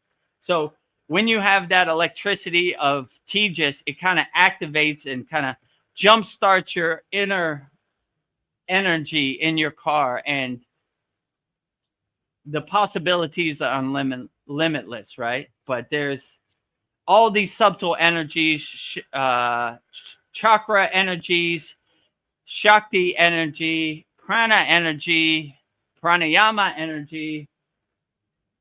What I'm missing something else. Inner divinity. So all these kind of come together and create like a super energetic nuclear spiritual power plant in your body. So yeah, I would say electrical wise, Tejas, but they're all highly magnetic and electrified. So I mean, it's hard to say which they're, in my intuition, they all play their part on the football team. So like one is not better than the other. They all need to come together and work together so it becomes a super spiritual nuclear power plant, like Mount Kailash inside your body. Yeah, I was thinking if we could master our bodies, I don't know, you think we could transfer our energy to another body like a battery, I don't know, to help someone, I guess someone jumpstart someone, so to speak. I don't know, we have the power to heal others if we master it. I don't you talk about that with the yogis, but we just Yeah, have to true. know. Like we transmute Shakti path. We transmute our energy, our healing energy, to jumpstart other people's car and awaken them to the spiritual path, you know? Like open the curtain that's been the veil of their life, their whole life, you know, like kind of jumpstart them. And Yeah. my guru made a process of doing this with me, doing this with the chakra, sharing energy back and forth. So yeah, it's a beautiful process. But yeah, some people are so blinded by the Maya delusional world and so lost in the sauce. They need that Shakti path jumpstart, right? Touching your third eye. Oh, Yeah. yeah. Ooh, ooh. I mean, me included. I definitely needed that for sure. Yeah. Right. So I definitely needed that jumpstart, that Shakti path energy for me to get on this Kriya yoga path. So yeah, I would definitely wish everybody to get jump started on the Kriya yoga path. Yeah. So let's get to work. Let's do that inner work. You know, whichever one works best for you on the screen, do it. And if you want me to give you Shakti path, join our Kriya yoga masterclass, and I'll definitely shock you into the path. Like my guru did or Babaji did to me, right? Playing it forward. So I've been like, why am I here? I was thinking like, maybe the journey of this life is just for my only job is to break free. I don't know, to escape this prison planet. I was thinking maybe this is a great opportunity. I don't know, to like figure out, to break free. I want to know what this game is I'm playing so I can be part of the solution. Or maybe the reason I'm here, I don't know, is I'm just here to love. I don't know. I'm just trying to figure out how to get out of here. Like, Well, the problem is if you knew the game, then you yeah, would play the game different. That's why you get the memory wipe, right? yeah, Because if you really knew your true potential and you knew what the game was, then you would play it different, or you wouldn't play at all. You would just throw up your hands and I don't know, throw the chessboard yeah, up, right? You know, like I don't want nothing to do with this. I get my football and go home. You know, yeah, like, I don't want to play this game no more.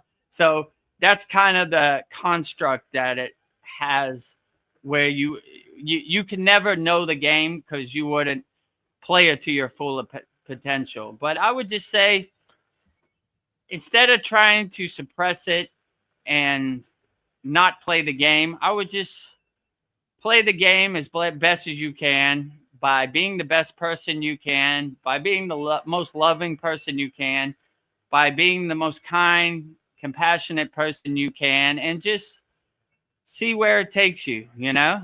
I mean, I know this 3D physical world is overwhelming and there are a lot of questions why, like, why does it have to be this way? Why does there have to be so much harm and murder and war? And, you know, why can't we just live in a blissful heaven, you know, place? But I mean, these are questions that are above my pay grade. Like, I don't have the answers. I don't know why either. I'm trying to figure it out myself.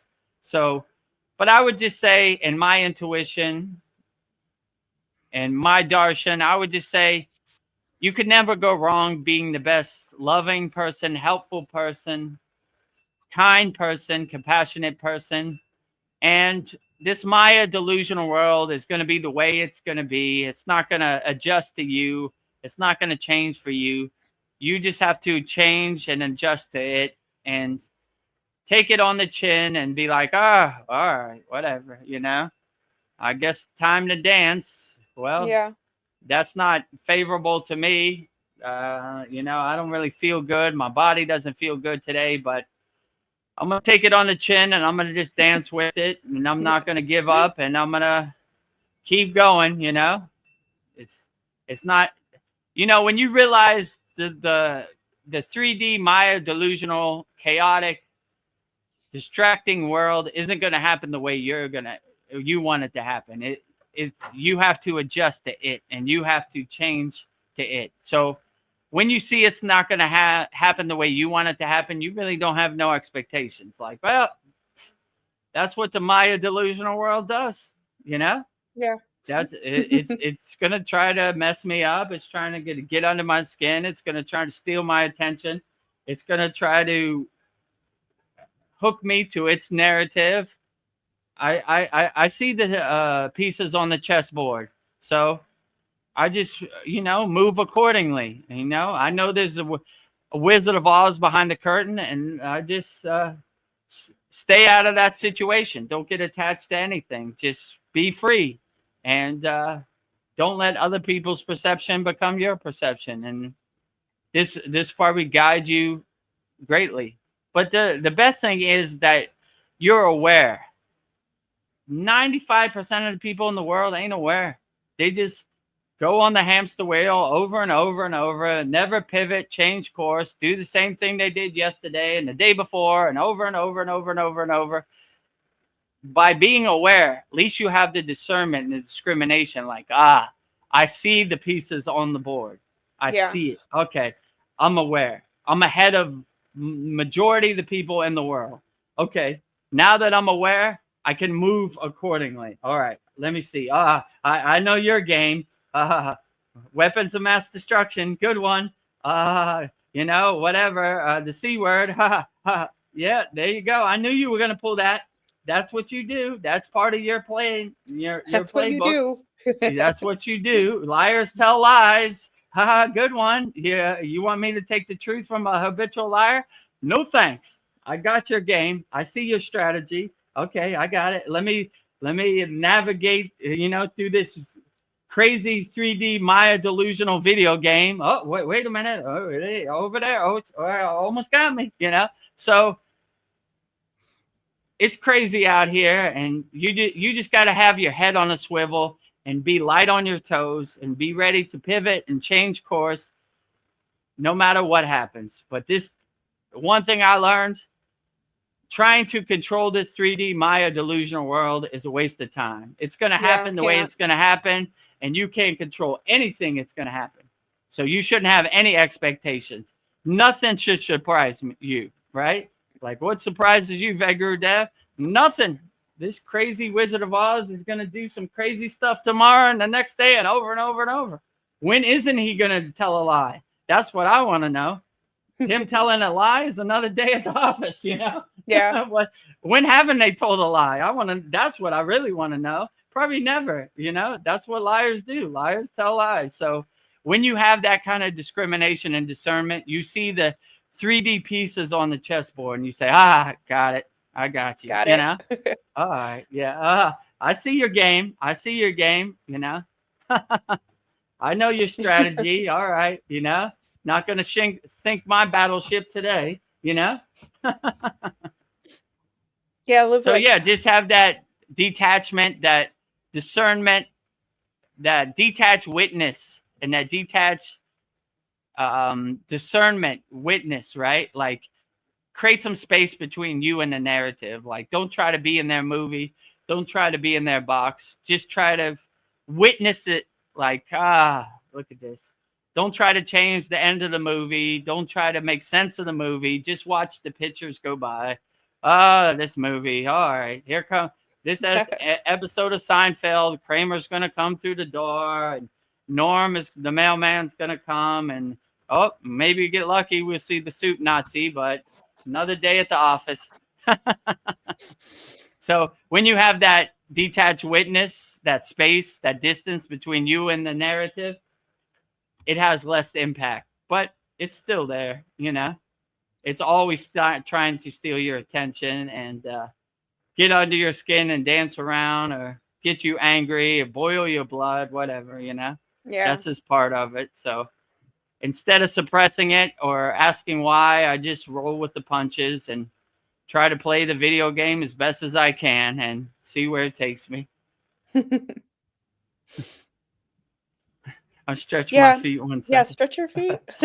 How long have we been on here now? 3 hours and 23 minutes. So probably wrap it up soon. Yeah, I guess we'll wrap it up. So any last minute questions on YouTube, put them in the YouTube chat. Yeah. Answer them wholeheartedly. I don't know. I was listening to what you were saying and I was thinking like, I don't know, live in the present moment. Don't get stressed over time. There's more time than life. Like, just make the most of it.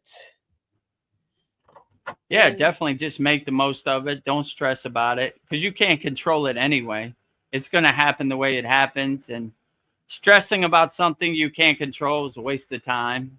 Save your energy, do your inner work, focus on things you can control, not on things you can't control. And just, yeah, be the best person you could be and just become the detached witness and just watch the Maya delusional world on the stage of the universe and be like, yeah, what can you do?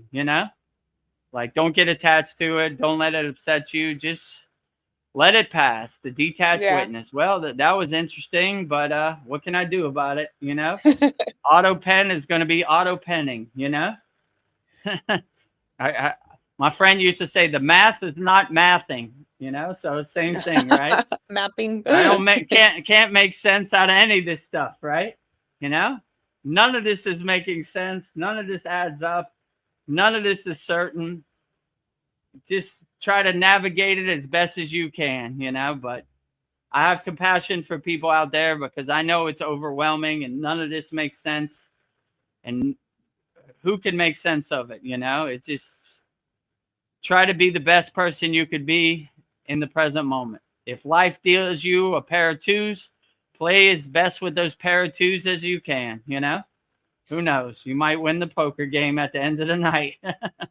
So whatever cards life deals you, play the best you can with those cards. But yeah, it's overwhelming and it's very disappointing and frustrating out here for sure. Vedagurudev included. A lot of things aren't happening the way I would like them to happen, but so is the way of life. Nothing is going to happen the way you want it to happen. People definitely aren't going to happen the way you want them to happen. They're going to happen the way they want to happen. So why get attached to it? Let them happen the way they want to happen. You happen the way you happen. My favorite thing is people want to have the freedom to make their own choices and do their own thing, but they want to make the choices for you, right? So they want to control other people, but they don't want to be controlled themselves. You can't have it both ways. Yeah, right? that's not fair. If you want to be free, you got to let everybody be free, right? Yeah. I don't want your trash becoming my trash. Everybody be free, moksha, liberation, freedom for everybody around the world. Well, I know we get this mind wipe, but I was thinking like maybe if we pay attention, the answers do come to us. Like life is speaking to us through coincidences, synchronicities. I don't know, like through our dreams, a song lyric, a stranger says the exact thing we need to hear. Maybe there is a way to remember. We just have to pay attention. But not many people are paying attention. But I don't know. I think there are clues. We just have to like pay attention.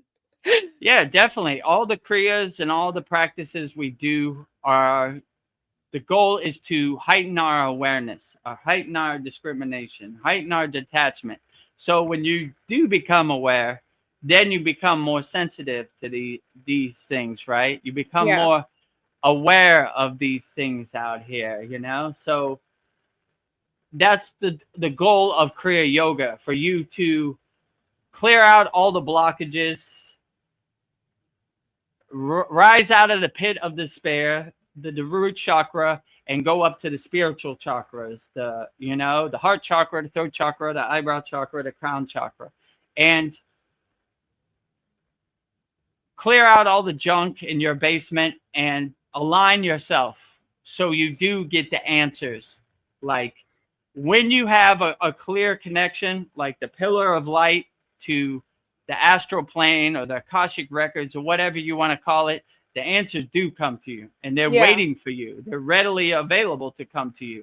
So most people don't get the answers because they have so much blockages, so much trash and obstacles and resistance in their body. And it's just a mess. I know that was my case when I started.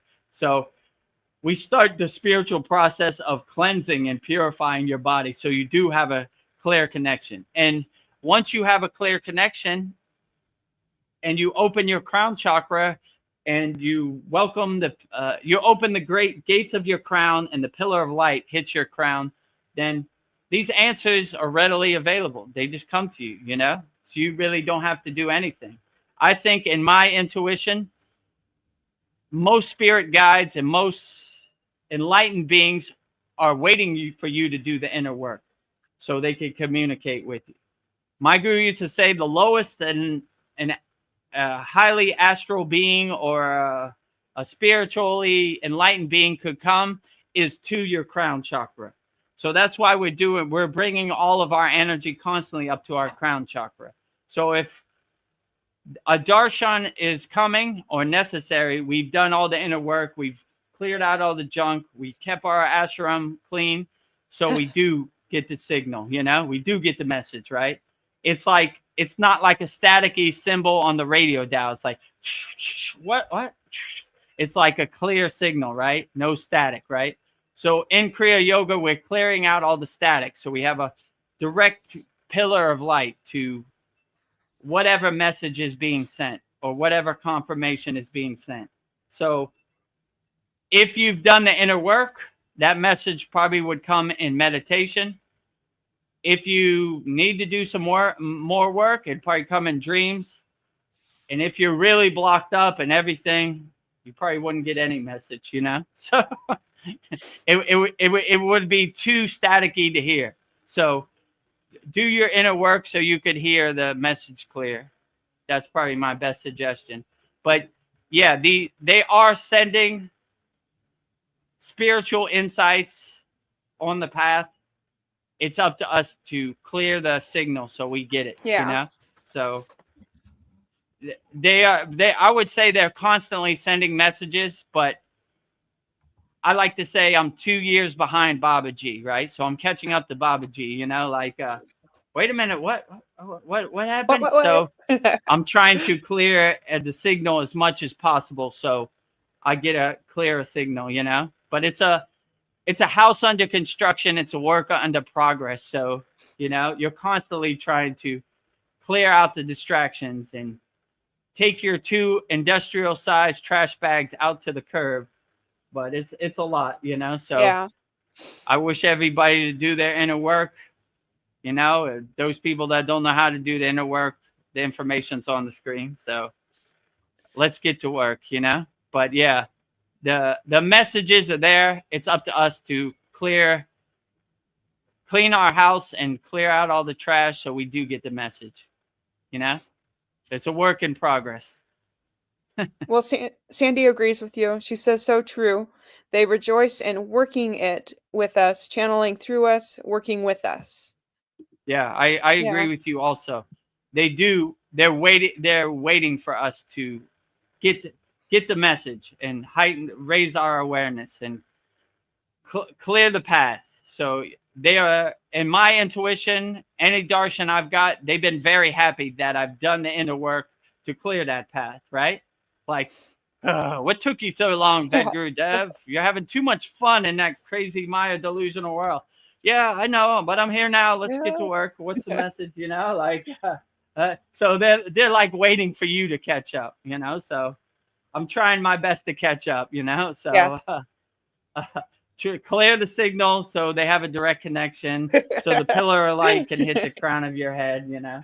It's a work in progress. Don't get frustrated. It's not a overnight thing. It's not a microwave thing. It takes some time, but if I could do it, anybody could do it. So fight the good fight. Yes. You know, clear the path for Archangel Michael, Yogananda, Babaji, Shiva, Lakshmi, you know, Mataji, whoever. They're waiting to visit you. Clean your house and have some tea with Ascended Master. Meeting on your crown chakra.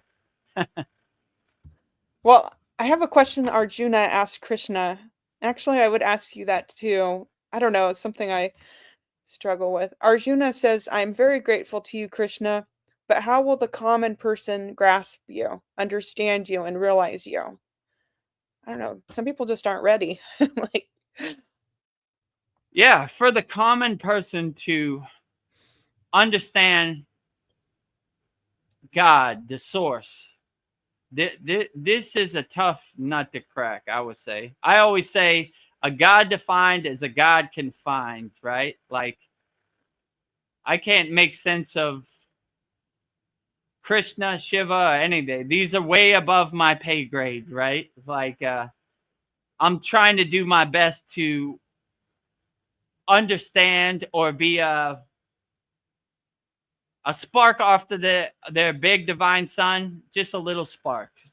So just trying to understand God is, like I said, a God defined is God confined. So I would just say, try to do your inner work as best as you can, and the answers will come to you. Like I just said before, if you clear out your all do your inner work and clear out all your blockages, then the answers will be more readily available, I would definitely say. But I kind of stopped trying to understand God because it's beyond my comprehension. It's beyond my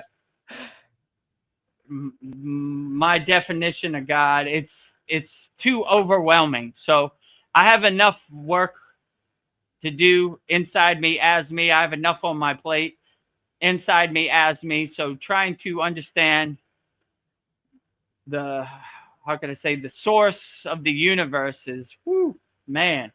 I don't think I got enough energy in my daily battery to even contemplate that for a little while. So yeah, I would just say, do your inner work, be as best as you can, and when God is ready, God will give you messages in darshan. So I would just clean your house as much as you can and stay ready so you don't have to get ready. Because it was kind of conveyed to me that God is super busy, right? Let's say it like that. Who knows where God is and what God is doing? So in my intuition, God would send an ambassador, a messenger, like an archangel or a spirit guide or whatever you resonate with the most, in that kind of form, as a spark of God. Because God overwhelming, understanding God, whew, man, way beyond my comprehension. So they would basically say that, do your inner work, do the best you can, try to navigate this Maya delusional world as best as you can, and focus on your inner work, on things you can control. You can control stuff you really can't control, like what the source does or what he's thinking. It's beyond your comprehension. So I would just do the best you can. I mean, trying to make sense out of God is almost an overwhelming task that I can't really even contemplate. So I would just say, if God wants to send you a message, he's going to send his ambassador, archangel, spirit guide, Yogananda, Babaji, Jesus, whichever one you probably resonate with the most. And one thing you got to realize, that these highly evolved astrological beings, enlightened beings, they're on a different time frame. They're in a different dimension. So what might be an hour for us might be half a second for them. So it's hard for them to interact because we're on two different dimensions, right? So if God had a message to send to you, he would send on his own time. And I feel my job is to clear out all the junk. So when the message does come, I'm ready to accept it. And I have cleared out all the junk in my basement. Let's say it like that. So I'm ready to have tea with God whenever he's ready. So I work for God. God doesn't work for me. So I'm on his time. He ain't on my time. So whenever he's ready, I'm ready. So let's say it like that. So, but trying to make sense out of what God is, too overwhelming. Yeah. Even like a spark of God, like let's say a 1% of God would be like an archangel. That's still overwhelming, right?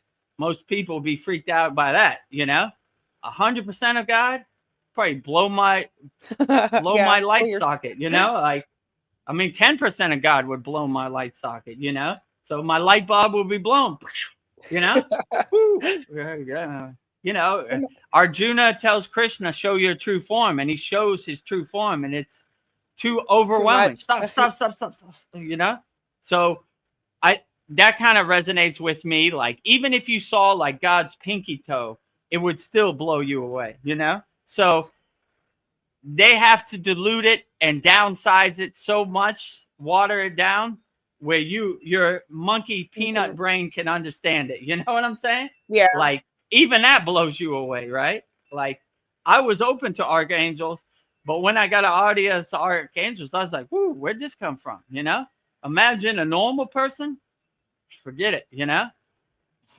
It's probably good. So yeah, the inner work we do is to get our energy ready. So if God gives us an audience, we're ready and willing, right?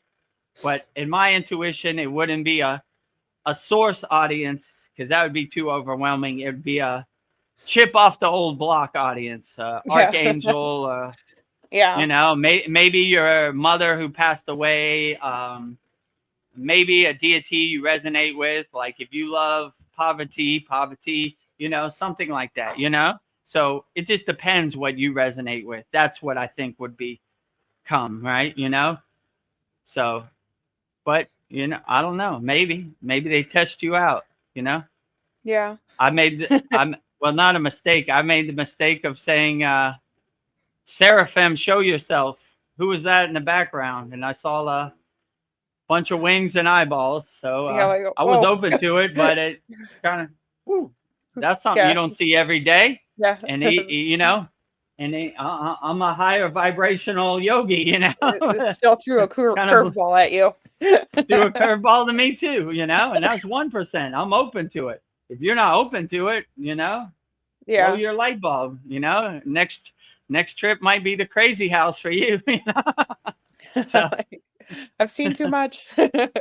I've seen too much. What is this guy talking about? Eyeballs and wings, and oh my God, you gotta take him to the nut house, I think my last question for you is one of my very first questions to you, and it's one of my favorite questions. And I love hearing your answer every time. So you get the opportunity to take your students on a spiritual field trip. Where do you take them, and how long do you estimate this trip would take? To do it properly, we'd probably need like a month. And we would need the elements to work with us. So, in my opinion, the best place is Kailash, right? I mean, that would blow you away, right? Yes. It's like a nuclear spiritual power plant that I'm still blown away by it this day, My guru's been there 20 times, maybe more. He's blown away by it. So this is the ultimate blown away place. Like, you can't make sense of it all. Like, science has no meaning at Kailash, right? So we would have to see if the Chinese government would be so gracious to let us go to Kailash. Because seeing Kailash from the Indian border isn't the same as actually being there. So yeah. I would hope for that blessing to actually see Kailash and stand on Kailash and go up to the lake in Kailash. I think it was, what's it called? Monasur, Correct me if I made a mistake of that. Yeah, that's a divine lake. That's a great place to swim. Also, nuclear power plant. And yeah, so Kailash, if we're lucky, if the elements agree with us, go to Satupan Lake, the abode of Babaji, go to all these Himalayan temples, Barinat, all temples. I mean, there's millions. Like you can't. We would have to map out a plan. Yeah. Maybe go to Babaji's cave, which is right next to my guru's ashram, which would be great. Stay at my guru's ashram. Go to Neem Karoli Baba's ashram, which is close to my guru's ashram. Also, maybe go to Hydrocon, which is 4 hours away from my guru's ashram. But yeah, very profound Hydrocon Baba. Yeah, so all these places are very outstanding. So you would have to make like a plan. I'll probably go to Hydrocon last because it's right at a train station, Kathmandu. You have to take a train back to Delhi airport, you know. But Okay. yeah, that sounds very beautiful. It's almost Yeah. bringing a tear It's to my making me eye kind of right now. tearing me up too. Yeah, It's like, just thinking about it, like I'm like, Babaji, clear that path. Oh, that sounds outstanding, right? That would be the trip of a lifetime, you know, to go back home, right? Coming home, right? yeah, that trip would change me forever. Like, yeah, I would never be the same. Uh, Yeah, it'd be great to see my guru again in person, stay at his ashram, you know, catch up, you yeah, know, what's new, and you know, yeah, very you get to go outstanding. back home. I would probably ask my guru. My guru would know best too, you know, Yeah, like he has the insight and the darshan to be like, all right, we're here for a month. What do you recommend the most to go to, and what would you like to go to? You know, because some places he might not see necessary to go back to, or he might see necessary. So, what would you recommend? You know, a blow your socks off pilgrimage yatra. yeah. Maybe he could come and Ved Mooney. That'd be fun. Yeah, that'd be good if Ved Mooney Yeah. came. You know, I talk to my guru first, right? Leave Ved Mooney in Brazil. Let him sleep in your But you tent. know, I don't know. Maybe you know, he would take. Uh, Yeah, we would have to organize like they call porters, which is basically oh yeah, Sherpas. They carry the tent, they cook the food, they make the fire, you know, this type of stuff, you know. So they go ahead of you, and by the time you get there, the tent and everything is already set up. They are Sherpas, like they're Nepalese, right? So they're mountain men. They're good at this, right? This yeah. is their playground. They have no problem, you know. So Oh, yeah, it well, sounds clear the very path. Let's blissful do and it. clear the path. Yes. And Oh, right as that happened, a gust of wind from Lord Shiva comes and that knocks is down both crazy. all in one. All right, the We knocked path her is socks off. cleared. We're waiting for you at Mount Kailash, Vedagurudev. So Babaji, it was too overwhelming. Oh, Vedgurudev's Yeah. coming back home. He fell over. Now they heard we're all coming. Babaji, Mataji, and my certificate fall down. Oh, Vedgurudev. High aspirations, right? Coming back to the Himalayan mountains. Don't you know the Chinese? That's in China territory, Mount Kailash. Yeah, but clear that path, you know, how you did Yeah. so graciously last time. You convinced the Indian government to give me a waiver that I wasn't Yes. going to die. They could have said no, but Babaji cleared the path. So Yeah. maybe that energy is way overwhelming for Babaji, Mataji, and my certificate. Like, oh, Oh, this is going to take Sandy. a lot of energy, a Yeah. lot of convincing to government officials and Chinese government or whatever, you know. Well, Sandy So says we'll the path see. is cleared. The path is cleared. That gust of wind just cleared it all away. Yes. Woo, clearing the path. Well, shall we do our closing mantras or unless you Yeah, want let to me. fix that?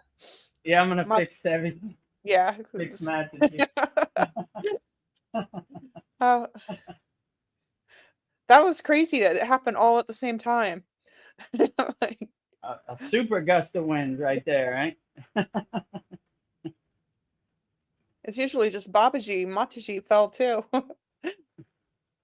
That wind is powerful. Well, they're probably going to come on our trip too. Mataji and Babaji.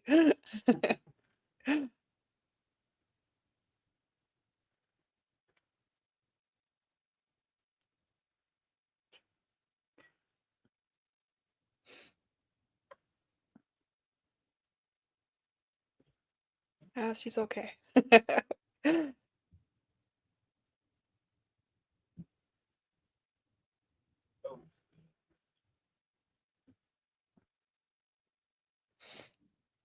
Looks like Mataji's giving him some trouble.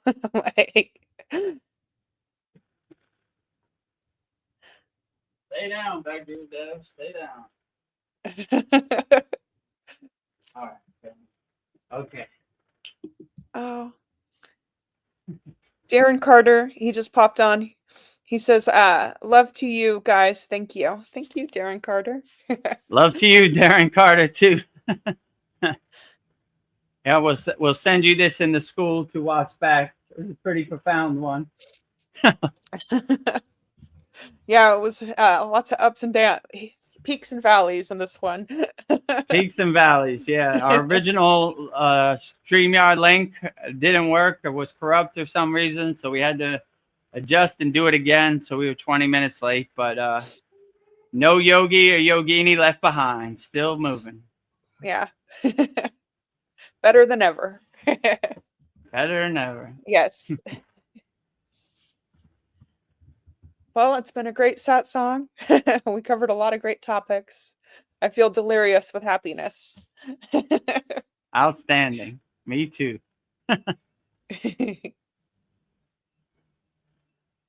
Well, well, I guess let's wrap it up. yeah. For all those people that haven't subscribed, we need 50 more subscribers. Then we'll be over our mark of 1,000 subscribers. So make sure you support the movement, support our Kriya Yoga School family, subscribe to @Vedagurudev YouTube channel. And when you subscribe, there's a profound video from the Soul Talks where I turn into a light beam. So worth the price of admission. Yeah. And then, yeah, discover the secrets of Kriya Yoga, 100% free, no pressure. Go to kriyayogashop.com. We have over 600 like-minded Kriya yogis and yoginis from all around the world. So we have some good beginner mini courses to get you on the path, give you some tools to start practicing Kriya Yoga.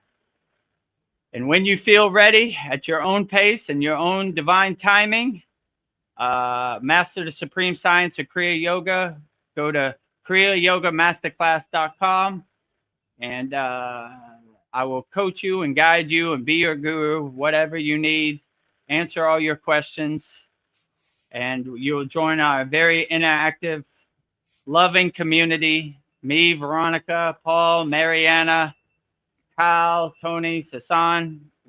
We have over 50 members, so very interactive and answer all your questions wholeheartedly. So with that said, we'll wrap up our very interactive, Yes. technical difficulty filled August 13th Vedgurudev's live Kriya Yoga Q&A satsang. And we'll wrap this one up the same way we wrap all of them up. Also, don't forget, every Sunday, 9 p.m. Eastern Standard Time, we have a Soul Talks live on the Thailand beach. We usually go 3 hours. We do the satsang every Wednesday, 9 p.m. Eastern Standard Time. We usually go 3 to 4 hours. We have every Monday, Mantra Monday, which we have a Babaji quote up there right now. You know, Babaji's Mula Mantra. We also have daily Babaji quotes every day, and we have daily satsang edits, like excerpts from the Soul Talks and the satsangs. We have a very interactive community in our free Kriya Yoga School and our paid Kriya Yoga School. So choose what works best for you. So we will go out with Babaji's Mula mantra. Babaji's Mula mantra is Om Kriya Babaji Nama Om. So if you ever have any problems and you want to call upon Babaji, call on Babaji using Babaji's Mula mantra. And Veronica will say it so beautifully right now. Om Kriya Babaji Nama Om. Om Kriya Babaji Namo.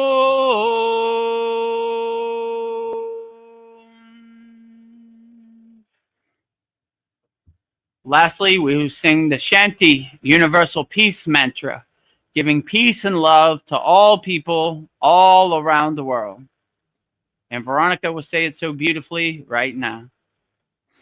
Om Shanti, Shanti, Shanti.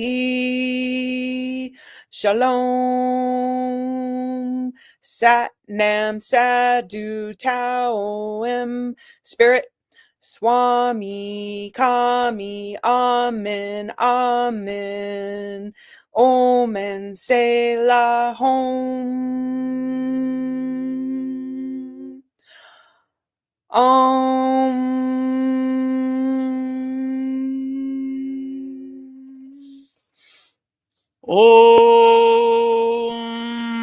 Shanti, Shanti, Shanti, Shalom. Sat Nam Sadhu Tao Am Om Spirit. Swami Kami Amen Amen. Om and Selah Home.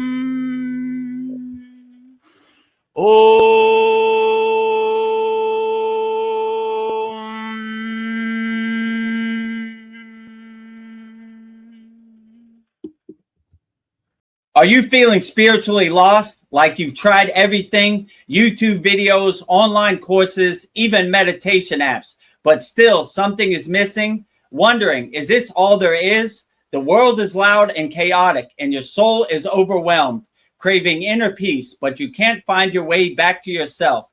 This is exactly why I created the Kriya Yoga Masterclass and my proven soul coaching system to help people just like you. This isn't a video you watch and forget. It's a daily spiritual lifeline that brings you back to your soul. So if you're done feeling lost and you're ready to start transforming, then come join us. This is more than a course. This is your lifeline. Go to kriyayogashop.com. Kriya Babaji Namo.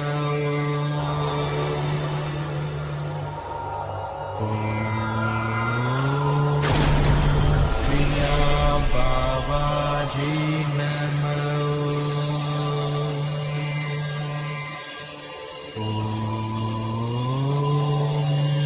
Kriya Babaji Namo.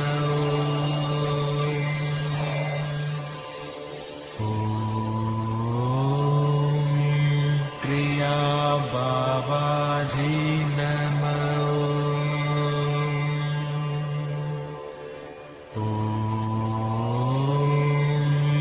Kriya Babaji Namo.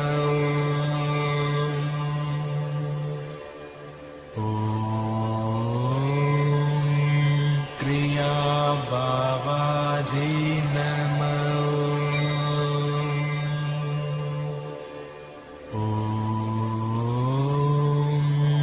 Kriya Babaji Namo.